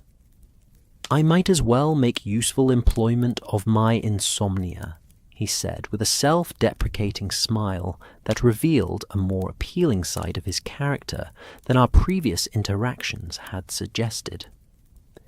Miss Fairweather's willingness to serve as backup for any shift, combined with her evident medical knowledge, made her an invaluable addition to our improvised nursing staff.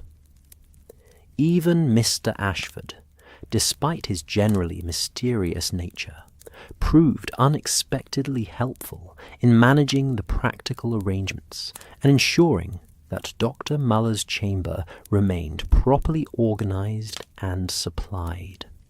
As the day progressed and Dr. Muller's condition gradually stabilized under our collective care, I found myself observing the profound transformation that the medical emergency had wrought upon our group dynamics. The shared responsibility for another person's welfare had created bonds of mutual dependence and cooperation that transcended the suspicions and social barriers that had previously characterized our interactions. During my afternoon shift, attending to Dr. Muller, I was joined by Miss Fairweather, whose nursing skills continued to impress me with their competence and efficiency. As we worked together to ensure our patient's comfort, she began to speak more freely about her family circumstances than she had previously done. "Dr. Watson," she said as she adjusted the pillows to improve Dr. Muller's breathing. "Watching you work with such dedication reminds me why I originally hoped to pursue medical training myself." "Indeed. What prevented you from following that ambition?" Her expression grew wistful as she measured out medication with practiced precision. "Financial circumstances, primarily. Medical education requires resources that were never available to my family. When my father died, I needed to find immediate employment rather than pursue further education, And your sister's condition? You mentioned it requires expensive treatment? Miss Fairweather's hands stilled for a moment before resuming their work. Sarah suffers from a progressive cardiac condition that requires regular treatment from a specialist in London. The monthly consultations alone cost more than most families spend on food, and the prescribed medications are equally expensive. I found myself deeply moved by her obvious devotion to her sister's welfare. Such dedication to family duty is admirable, Miss Fairweather. Admirable, perhaps, but increasingly impossible to maintain, she replied with quiet desperation. My current position provides barely sufficient income to cover the medical expenses, leaving almost nothing for my own needs or any emergency that might arise. Should my employment be terminated, or should Sarah's condition worsen and require more intensive treatment? She did not complete the thought, but the implications were clear enough. Here was a young woman carrying the entire financial burden for her sister's survival while living constantly on the edge of destitution herself.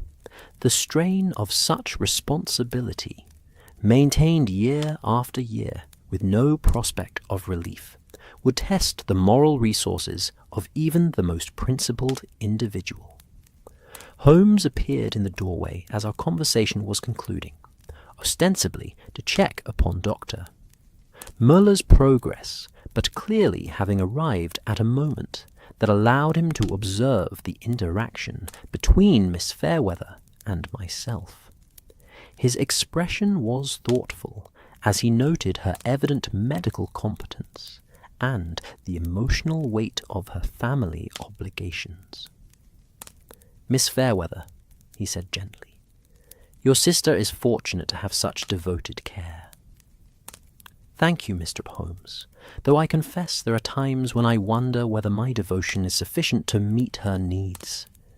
Love alone cannot purchase the treatments that might save her life. The raw honesty of her statement seemed to affect Holmes profoundly. I had seen that particular expression on his face before. It appeared when he encountered situations where his analytical abilities were challenged by the complex moral ambiguities of human desperation. As evening approached, and Mr. Pemberton arrived to take over the night watch, I was struck by the easy camaraderie that had developed among our nursing team. The industrialist, despite his earlier business preoccupations, demonstrated genuine concern for Dr. Muller's welfare and remarkable competence in following medical instructions. Dr. Watson, he said as we reviewed the patient's condition and treatment schedule, I wanted to thank you for organizing this care arrangement. It has given me something useful to focus upon, rather than dwelling upon my own troubles. The responsibility has been shared by all, Mr. Pemberton. We have each contributed according to our abilities. Indeed, though I confess the experience has taught me something valuable about the nature of genuine wealth. Here we are, a collection of individuals facing various forms of financial distress. Yet, we have managed to provide care that money alone could not purchase. His observation was surprisingly philosophical for a man I had previously characterized primarily by his commercial concerns. You speak as if the experience has changed your perspective. Mr. Pemberton settled into the chair beside Dr. Muller's bed, his manner suggesting a man who had discovered unexpected sources of satisfaction. Perhaps it has, Doctor. My business struggles have consumed so much of my attention that I had forgotten the simple pleasure of being useful to others. Tonight, watching over Doctor Muller, I shall not be thinking about steel production or market competition, but about something far more fundamental. As I retired to my own chamber that evening, I reflected upon the extraordinary transformation that Dr. Müller's illness had wrought upon our small community. What had begun as a potential catastrophe, serious illness in an isolated location, had instead become an opportunity for genuine human connection and mutual support. The theft of the Countess's brooch, rather than being forgotten in the face of a medical emergency, seemed to have been placed in a different context by our collective response to the crisis. Each person's willingness to sacrifice personal comfort for another's welfare demonstrated moral resources that made the idea of theft seem somehow incongruous with their fundamental characters. Yet, even as I appreciated the positive aspects of our situation, my medical training reminded me that desperate circumstances could drive even the most admirable individuals to actions they would normally find unthinkable. Miss Fairweather's obvious devotion to her sister, combined with her precise knowledge of the financial resources that would solve her problems, created a psychological profile that Holmes would undoubtedly find significant. Similarly, Mr. Pemberton's newfound appreciation for non-commercial values did not eliminate the fundamental business pressures that had driven him to seek Alpine restoration in the first place. The caring man who sat watch over Doctor. Muller was the same person who faced the loss of everything that connected him to his deceased wife. Holmes, I knew, would be observing all these human dynamics with his characteristic thoroughness, balancing his appreciation for genuine virtue against his understanding of how desperation could corrupt even the most principled intentions. The question remained whether our growing bonds of mutual affection and respect would prove sufficient to overcome whatever desperate calculations had originally motivated the theft. As I drifted off to sleep to the sound of continuing Alpine winds, I found myself hoping that the solution to our mystery would prove as healing to our small community as our response to Dr. Müller's crisis had been. The human heart, I had learned, was capable of both the most generous sacrifice and the most desperate transgression, sometimes within the same individual and under circumstances that differed only in degree rather than fundamental character. The following morning would bring new revelations and deeper understanding of the complex motivations that drove our companions, but that night I chose to focus upon the remarkable demonstration of human decency and mutual care that our medical emergency had revealed. Whatever secrets remained to be uncovered, I had witnessed enough genuine virtue to maintain hope that justice, when it finally emerged, would prove compatible with compassion. On the fourth morning of our Alpine confinement, I awoke to discover that the storm had finally begun to abate. The relentless wind that had been our constant companion for days had diminished to occasional gusts, and though snow continued to fall, it did so with the gentle persistence of a seasonal blessing rather than the fierce assault we had endured. More significantly, I sensed a change in Holmes himself, that particular quality of quiet satisfaction that indicated his investigation had reached its conclusion. Dr. Müller's condition had improved considerably under our collective care, though he remained weak and required continued rest. His recovery had become something of a shared victory for our improvised medical team, creating bonds of mutual accomplishment that seemed to have permanently altered the dynamics of our small community. Yet, beneath this surface harmony, I could detect the subtle tension that indicated Holmes was preparing to reveal his conclusions about the theft. As I reflected then, and as I do now in the comfort of my Baker Street study, I realized that Holmes had demonstrated perhaps the greatest delicacy of his entire career in managing the investigation that followed. Rather than the dramatic confrontation that had characterized so many of his cases, he had chosen to orchestrate a revelation that prioritized healing over justice, understanding over accusation, and redemption over punishment. The morning began quietly enough, with our usual gathering in the main salon for breakfast and doctor. Mahler's continued care.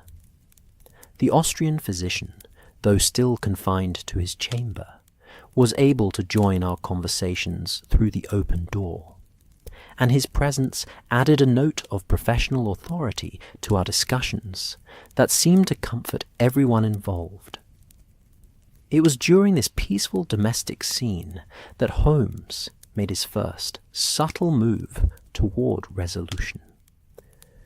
"Ladies and gentlemen," he said, settling into his chair near the fireplace with that particular air of considered deliberation I had learned to recognize, "I believe the time has come to address the matter of the Countess's missing brooch with the thoroughness it deserves."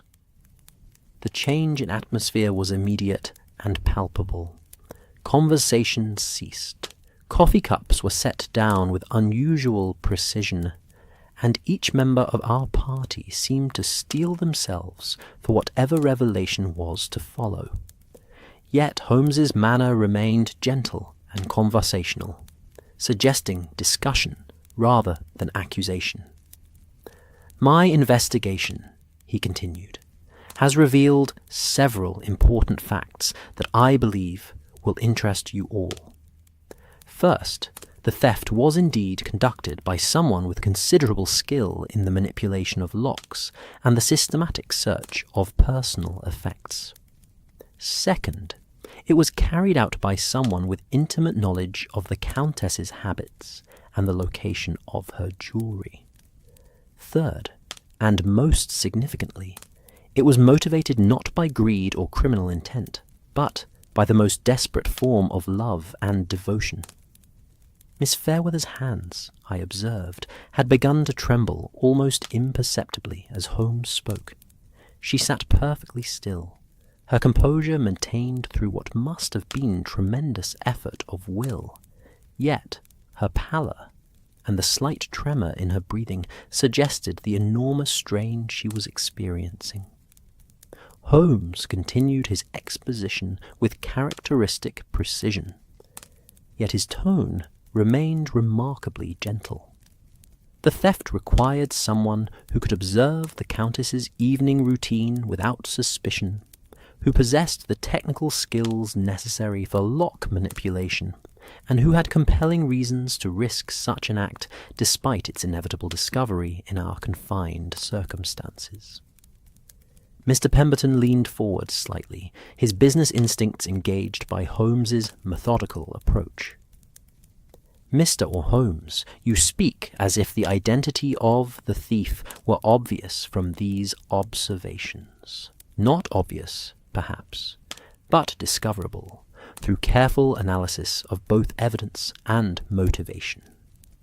Holmes's gaze moved thoughtfully around our circle, pausing briefly on each face before continuing. "The brooch's value, £15,000, would represent different things to different people. For some, it would be a comfortable addition to existing resources. For others, it would mean the difference between prosperity and ruin.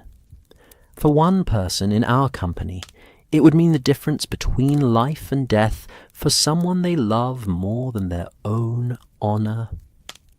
The silence that followed his words was profound. Miss Fairweather's composure finally began to crack, and I could see tears forming in her eyes as she struggled to maintain dignity in what she clearly recognized as the final moments before her exposure. Holmes, however, was not finished. The skills required for this theft were not those of a professional criminal, but rather those of someone who'd been forced by circumstances to develop unusual competencies. Lock manipulation, systematic searching, the ability to work silently and efficiently. These are not commonly taught skills, yet they can be learned by someone with sufficient motivation and intelligence. Mrs. Pembroke, with her characteristic maternal sensitivity, seemed to understand where Holmes's analysis was leading. She moved her chair slightly closer to Miss Fairweather in a gesture of wordless support that spoke volumes about her character. "Mr. Holmes," the Countess said quietly, her aristocratic dignity intact despite the circumstances, "I sense that your investigation has reached its conclusion. Might I ask that you proceed with whatever revelation you believe necessary, but that you do so with consideration for the human feelings involved?" Holmes nodded with obvious respect for her request. "Countess, your concern for others' welfare, even in circumstances where you are the injured party, confirms my belief that justice in this matter requires a more complex approach than simple accusation and punishment." He rose from his chair and moved to stand near the fireplace, his position allowing him to address our entire group while maintaining visual contact with each individual. "Miss Fairweather," he said gently, "would you be willing to tell us about your sister Sarah's current condition?" The directness of his question seemed to provide Miss Fairweather with a form of relief, as if the long strain of concealment had become more difficult to bear than the prospect of exposure. She drew a shuddering breath before answering, her voice barely above a whisper. "Sarah is dying, Mr. Holmes. The physicians have informed me that without immediate surgical intervention, an experimental procedure available only in Vienna, she has perhaps 2 months remaining." Her composure finally broke entirely as she continued, tears flowing freely down her cheeks. "The operation costs exactly £12,000, plus travel and recovery expenses. I have been trying desperately to raise the funds, but my salary and savings amount to less than £500 total." The impact of her revelation was immediate and profound. Mr. Pemberton's expression shifted from curiosity to deep sympathy, while Mrs. Pembroke moved to place a comforting arm around the young woman's shoulders. Even Mr. Ashford, usually so carefully neutral, showed clear signs of being moved by her plight. Holmes allowed the emotional impact of her confession to settle before continuing his analysis. "Miss Fairweather, your devotion to your sister's welfare is both admirable and understandable. However, I must ask you to complete your confession. Where is the Countess's brooch?" Miss Fairweather's shoulders sagged as the last of her resistance crumbled. "In my travelling case," she whispered, "sewn into the lining. I planned to arrange its sale in London and send the funds to Vienna immediately. I told myself that if the Countess were as financially constrained as she indicated, she might have insurance that would compensate for the loss, while Sarah—" She could not complete the sentence. The Countess herself was the first to respond, and her reaction was as extraordinary as it was unexpected. Rather than anger or outrage, she showed only profound compassion for the young woman's desperate situation. "Miss Fairweather," she said, rising from her chair and moving to kneel beside the governess, "look at me, child." When Miss Fairweather reluctantly raised her tear-stained face, the Countess continued with remarkable gentleness. "Do you truly believe that any piece of jewellery, however precious its history, could be worth more than a human life?"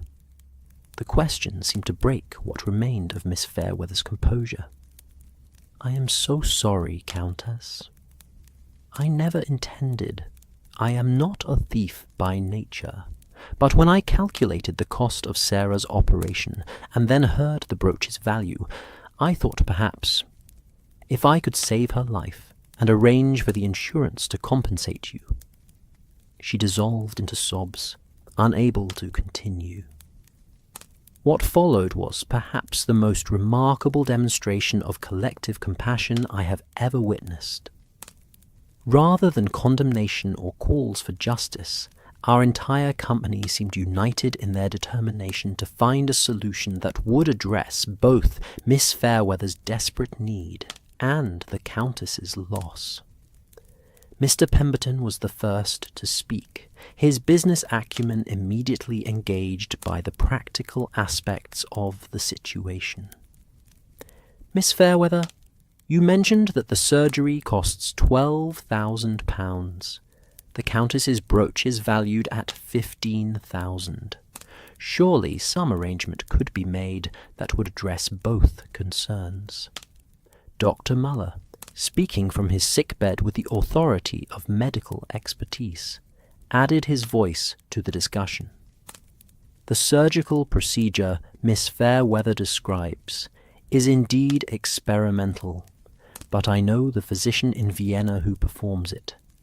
Kellner has achieved remarkable success rates with similar cases. If the financial obstacles could be overcome, there is genuine hope for her sister's recovery." Holmes, who had been observing these developments with obvious satisfaction, now made a proposal that demonstrated his understanding of both justice and mercy. "Might I suggest a solution that addresses everyone's concerns? Miss Fairweather, you will return the brooch to the Countess immediately. In exchange, the Countess will arrange to sell the piece and provide the proceeds as a loan for your sister's medical treatment." "But Mr. Holmes," Miss Fairweather protested, "I could never repay such a sum. My salary would require 20 years to accumulate £12,000, and that assumes no other expenses whatsoever." The Countess herself provided the answer to this objection, and her solution revealed the true nobility of her character. "My dear child, you misunderstand the nature of the arrangement. This would not be a loan requiring repayment, but rather an investment in something far more valuable than any jewellery, a human life restored to health and productivity." Mr. Ashford, who had remained characteristically quiet during these discussions, now made an unexpected contribution. "Miss Fairweather, if I might ask, what are your sister's capabilities when she is well? Does she possess skills that might allow her to support herself once recovered?" Miss Fairweather looked up through her tears, surprised by the question. "Sarah is remarkably talented, Mr. Washford. She speaks 4 languages fluently and has exceptional skills in translation and correspondence. Before her illness, she worked as a private secretary to several distinguished families." "Excellent," Mr. Ashford replied, with the first genuine smile I had seen from him during our stay. "I find myself in constant need of reliable assistance with my continental correspondence and translation work. Should your sister recover, I would be pleased to offer her employment at a salary that would allow both of you to achieve genuine financial security." The generosity of his offer seemed to affect Miss Fairweather almost as profoundly as the Countess's earlier compassion. "Mr. Ashford, I I cannot accept such kindness from people I have wronged so grievously. Mrs. Pembroke, with her characteristic practical wisdom, provided the final element of the solution. Miss Fairweather, you speak as if kindness required justification or repayment.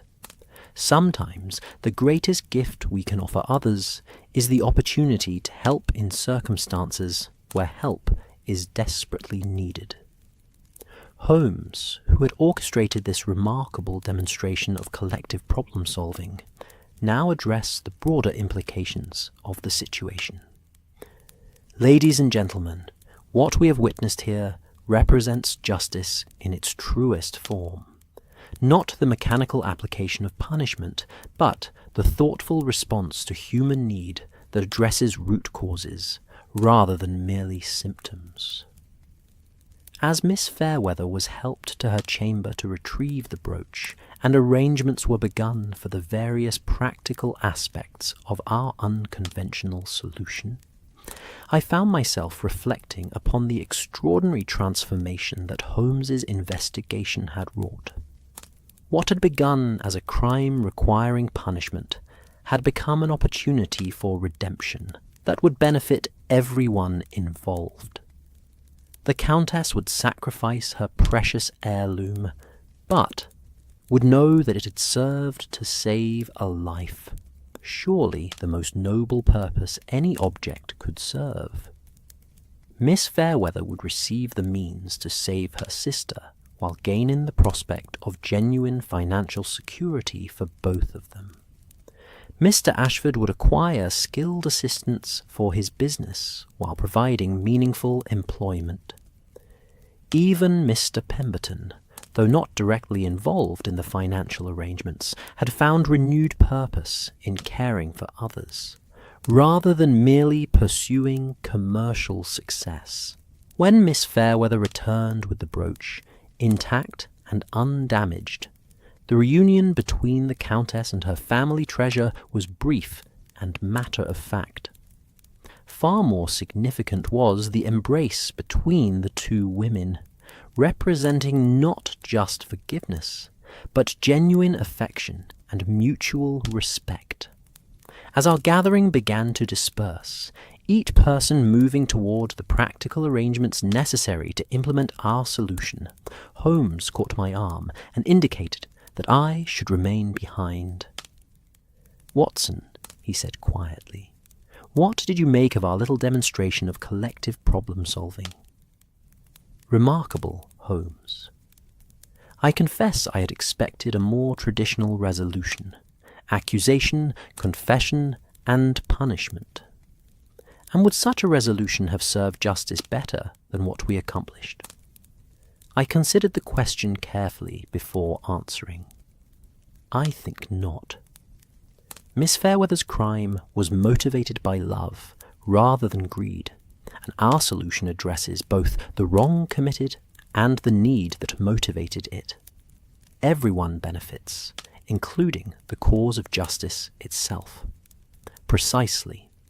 Sometimes the greatest wisdom lies in recognizing when mercy serves justice better than punishment, and when understanding serves society better than condemnation.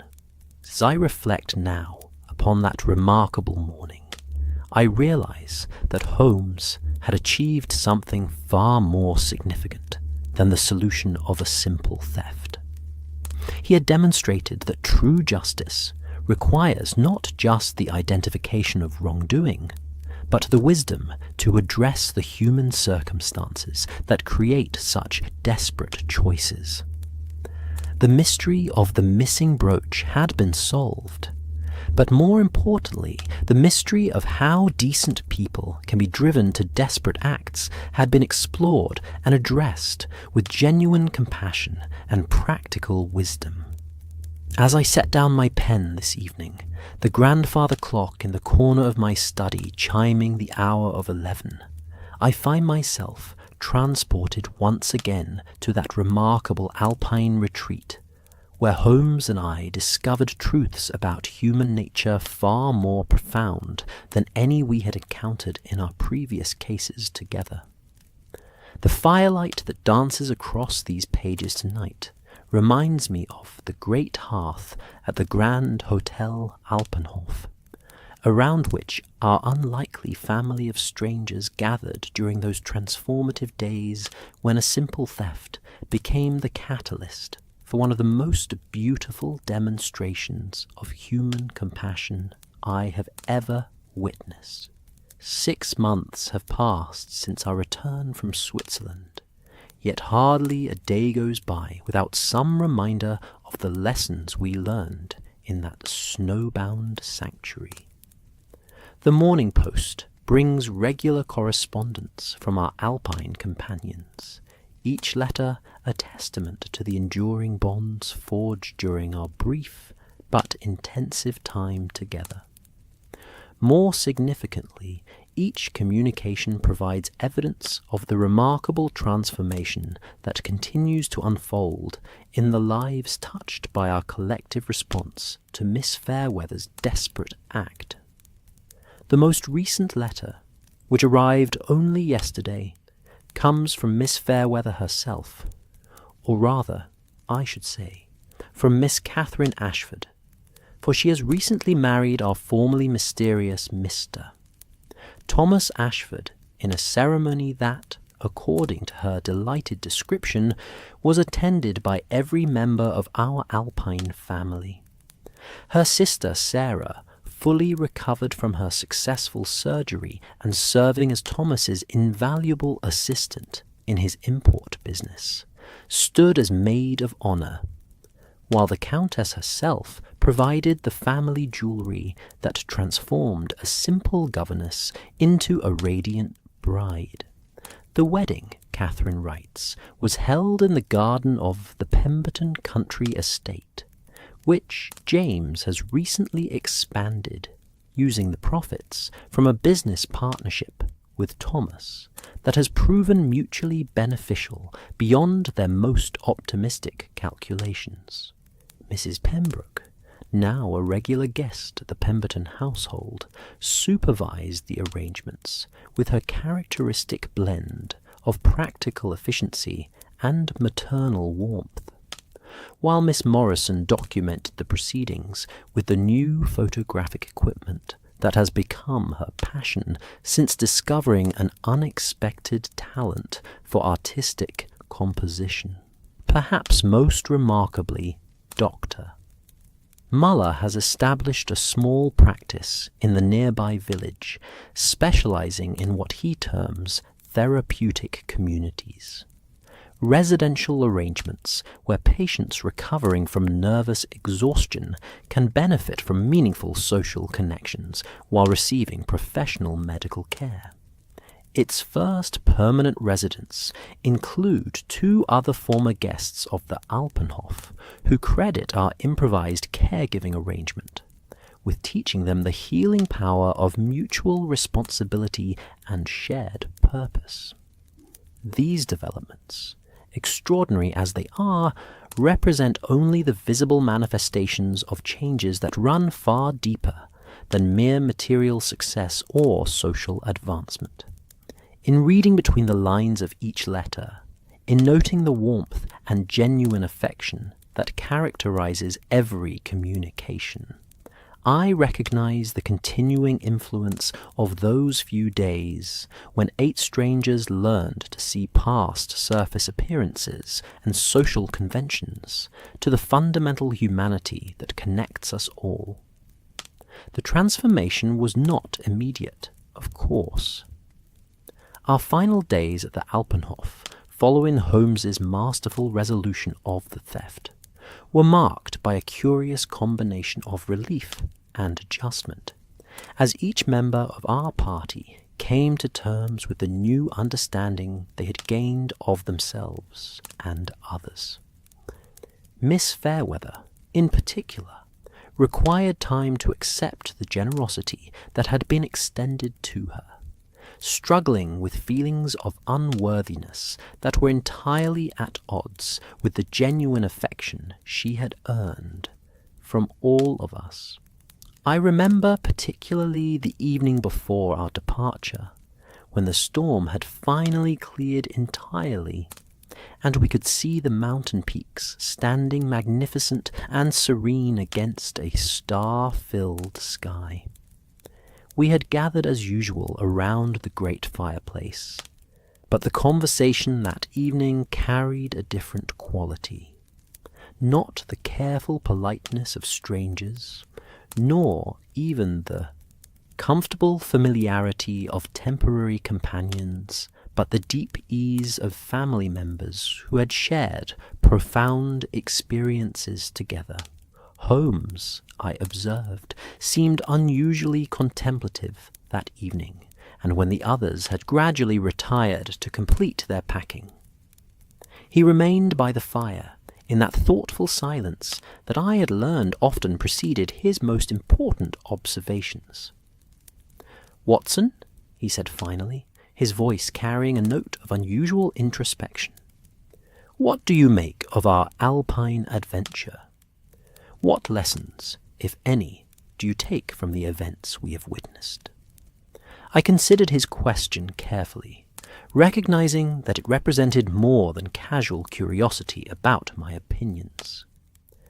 "I think, Holmes, that we have been privileged to observe justice in its purest form, not the mechanical application of law, but the intelligent response to human need that addresses root causes rather than merely punishing symptoms." "Indeed? And what of Miss Fairweather herself? How would you assess her character in the light of her actions?" "I believe she is fundamentally a person of exceptional virtue, who was driven to an uncharacteristic act by circumstances that would test the moral resources of anyone. Her theft was an aberration, caused by desperate love, not a reflection of her essential character." Holmes nodded approvingly at my assessment. "Precisely. And therein lies what I consider the most important lesson of our entire experience. We have observed how quickly social conventions and surface judgments can be stripped away when people are placed in circumstances that reveal their fundamental nature. Miss Fairweather, whom we might initially have dismissed as merely a dependent employee, proved to possess not only exceptional competence and intelligence, but also a capacity for love so profound that it could override a lifetime of moral conditioning." He paused to stir the fire, sending sparks dancing up the chimney in patterns that seemed to mirror the complexity of human nature he was describing. "Similarly, Mr. Pemberton revealed depths of character that his commercial preoccupations had concealed, while the Countess demonstrated that true nobility has nothing to do with inherited titles and everything to do with generous response to others' needs." "And Mr. Ashford?" I inquired, curious about Holmes's assessment of our most enigmatic companion. "Ah, Thomas Ashford presents perhaps the most interesting case of all. His mysterious business dealings, which initially suggested possible criminal connections, proved instead to involve the entirely legitimate but socially awkward enterprise of helping reduced gentility dispose of family valuables without public embarrassment. His evasiveness about his work stemmed from professional discretion rather than personal shame, and his offer of employment to Sarah Fairweather represented the natural response of a man who had built his success on understanding how circumstances can force honourable people into difficult choices." As Holmes spoke, I found myself reflecting on the remarkable chain of circumstances that had brought our diverse group together and created the conditions for such profound mutual revelation. "Do you think, Holmes, that our experience was unique to the particular combination of people and circumstances we encountered? Or does it suggest broader truths about human nature and social cooperation?" His answer came without hesitation, suggesting that he'd been pondering the same question.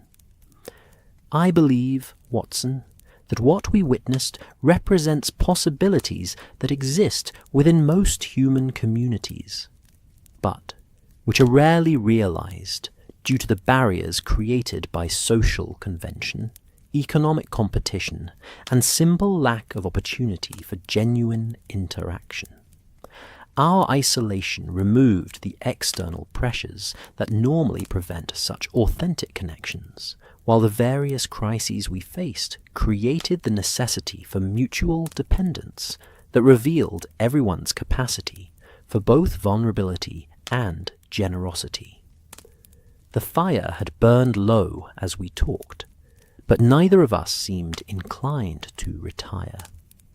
The conversation had taken on that quality of final summation that often characterizes the conclusion of significant experiences, and I sensed that Holmes had more to say about the implications of our Alpine education.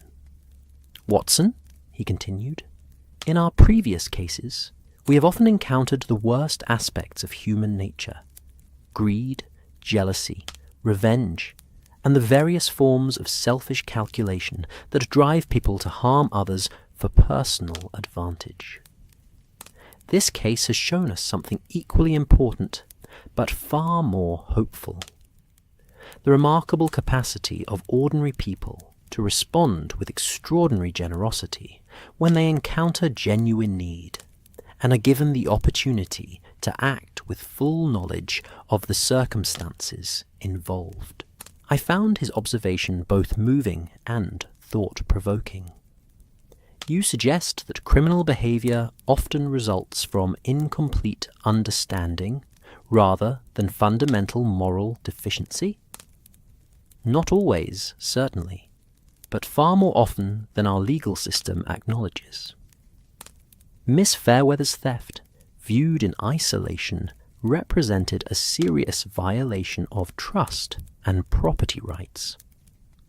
Understood within the context of her desperate love for her dying sister and her complete lack of alternative resources, it becomes something quite different. A tragic choice made by a fundamentally decent person, driven beyond the limits of conventional options. As our final evening at the Alpenhof drew to a close, I found myself filled with gratitude, not only for the restoration of my physical health that the mountain air and thermal baths had provided, but for the far more significant restoration of faith in human nature that our communal experience had offered. We had arrived as strangers seeking individual healing, but we were departing as members of an extended family whose mutual care and concern would continue long after our Alpine retreat had ended. The journey home provided ample opportunity for Holmes and myself to discuss the broader implications of what we had witnessed and participated in. As our train carried us back through the same scenic valleys and mountain passes we had traversed just weeks earlier, I was struck by how profoundly the landscape now seemed changed, not in its physical appearance, which remained as magnificent as ever, but in its emotional associations and personal significance. "Holmes," I said, as we watched the familiar Swiss peaks recede into the distance, "do you think we shall maintain contact with our Alpine companions?" "I should be very surprised if we do not, Watson." The bonds formed during intense shared experiences rarely dissolve, simply due to geographic separation. More significantly, I believe each member of our party gained insights into their own capacity for both receiving and providing support that will influence their approach to future relationships and social obligations. His prediction has proven remarkably accurate. The correspondence that continues to arrive from Switzerland and from the various locations where our companions have settled, provides ongoing evidence of the enduring influence of our shared experience. More importantly, it demonstrates how the lessons learned during our Alpine retreat have been applied to new circumstances and relationships, creating expanding circles of mutual support and understanding that extend far beyond our original group. Mr. Pemberton's letters, for example, describe his growing involvement in what he terms commercial philanthropy, business ventures that explicitly balance profit with social benefit, and that provide employment opportunities for persons whose circumstances might otherwise limit their options. His partnership with Thomas Ashford represents only one example of this new approach to business relationships, which prioritizes mutual benefit and long-term cooperation over short-term competitive advantage. The Countess, whose sacrifice of her precious brooch had made Sarah Fairweather's life-saving surgery, has discovered a new purpose in what she describes as aristocratic service. Rather than viewing her reduced financial circumstances as a personal tragedy, she has embraced them as an opportunity to demonstrate that true nobility lies in the intelligent use of one's resources, whether material, intellectual, or social, for the benefit of others. Her letters speak eloquently of the satisfaction she has found in serving as what she terms a facilitator of worthy connections, using her extensive social network to create opportunities for cooperation and mutual assistance among persons of good character who might not otherwise encounter each other. Perhaps most significantly, the success of Dr. Muller's therapeutic community has attracted the attention of medical professionals across Europe who recognize the potential of residential arrangements that combine professional treatment with meaningful social connection. His work represents a practical application of the insights we all gained during our Alpine experience. The recognition that healing involves not just the treatment of individual symptoms, but the restoration of social connections and meaningful purpose that give life its essential meaning. Mrs. Pembroke and Miss Morrison continue their therapeutic travels, but they now serve as informal consultants to other medical tourists, sharing their extensive knowledge of European spa treatments, while providing the kind of experience, guidance, and emotional support that can transform a medical necessity into a genuine opportunity for restoration and growth. Their letters suggest that they have become something of a legendary pair among the European spa communities, known not just for their practical expertise, but for their remarkable ability to create family-like bonds among temporary communities of health seekers.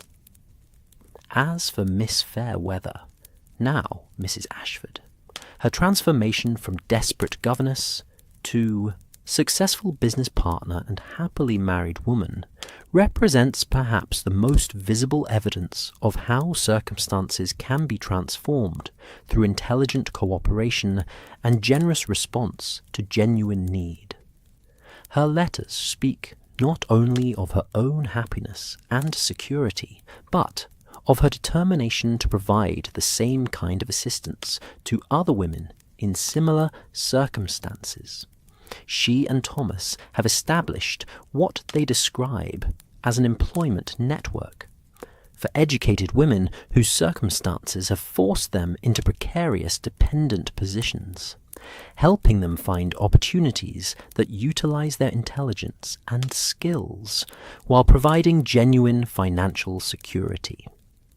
The success of Sarah's recovery has exceeded even the optimistic predictions of the Viennese surgeon, and her work with Thomas's import business has proven so valuable that she has been offered similar positions with several other continental trading companies.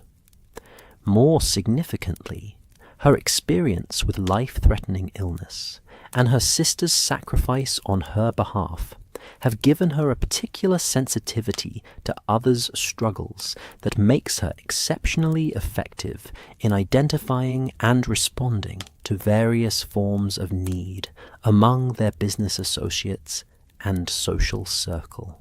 As I reflect on these remarkable developments from the comfortable perspective of my London study, I am struck by the contrast between the individual struggles that originally brought each member of our party to the Alpenhof and the collective prosperity and happiness that has resulted from our shared response to the crisis.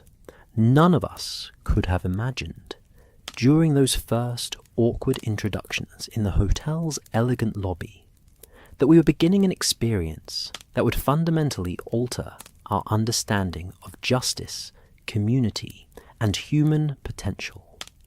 Yet, perhaps the most significant lesson of our Alpine adventure lies not in its exceptional outcome, but in its demonstration of possibilities that exist within most human encounters, if we can learn to approach others with the combination of authentic curiosity, generous interpretation, and willingness to extend practical assistance that characterized our response to Miss Fairweather's desperate situation. The theft of the Countess's brooch created a crisis that could have poisoned our small community with suspicion and recrimination. Instead, it became the catalyst for discoveries about human nature and social cooperation that continue to influence each of our lives in profound and beneficial ways. Holmes, in his final assessment of the case, described it as one of the most instructive of our entire partnership, not because of any particular brilliance in detection. Indeed, the identity of the thief was relatively obvious once her motivations were understood, but because it demonstrated the possibility of justice that serves human flourishing, rather than merely satisfying abstract legal requirements. The conventional resolution would have involved accusation, confession, possible prosecution, and certainly the permanent rupture of social relationships. Our alternative approach addressed the underlying need that had motivated the crime while creating conditions for redemption and mutual benefit that continue to generate positive effects months later. I have often wondered whether our experience was unique to the particular combination of personalities and circumstances we encountered, or whether it suggests broader possibilities for responding to crime and social conflict in ways that serve healing rather than merely punishment. Certainly, not all criminal behavior stems from circumstances as sympathetic as Miss Fairweather's desperate love for her dying sister, and not all communities possess the resources and goodwill that made our innovative solution possible. Yet, I cannot help but believe that our Alpine experiment demonstrates truths about human nature and social cooperation that deserve broader application. The capacity for generosity, creativity, and mutual support that we witnessed exists within most human communities, waiting only for circumstances that reveal its potential and leadership that can guide its expression toward constructive outcomes. As I close this final entry in my account of our Alpine adventure, I am filled with gratitude, not only for the specific lessons learned and friendships formed, but for the expanded understanding of human possibility that the experience has provided.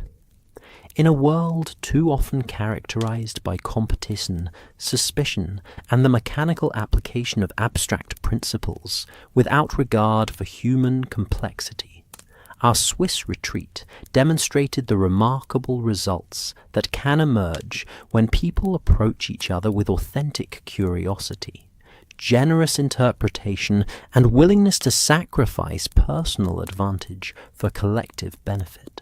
The mystery of the Massim brooch was solved not through brilliant deduction or dramatic confrontation, but through patient observation, compassionate understanding, and creative problem-solving that addressed root causes, rather than merely symptoms. The real mystery: how strangers can become family, how crisis can generate healing, how justice can serve redemption, was explored through our collective experience and resolved through our shared commitment to human flourishing over abstract principle. Tomorrow I shall write to Catherine Ashford to congratulate her on the news of her forthcoming motherhood, and to Thomas to discuss his proposal for a London office that would extend their employment network to English women in similar circumstances to those Catherine once faced.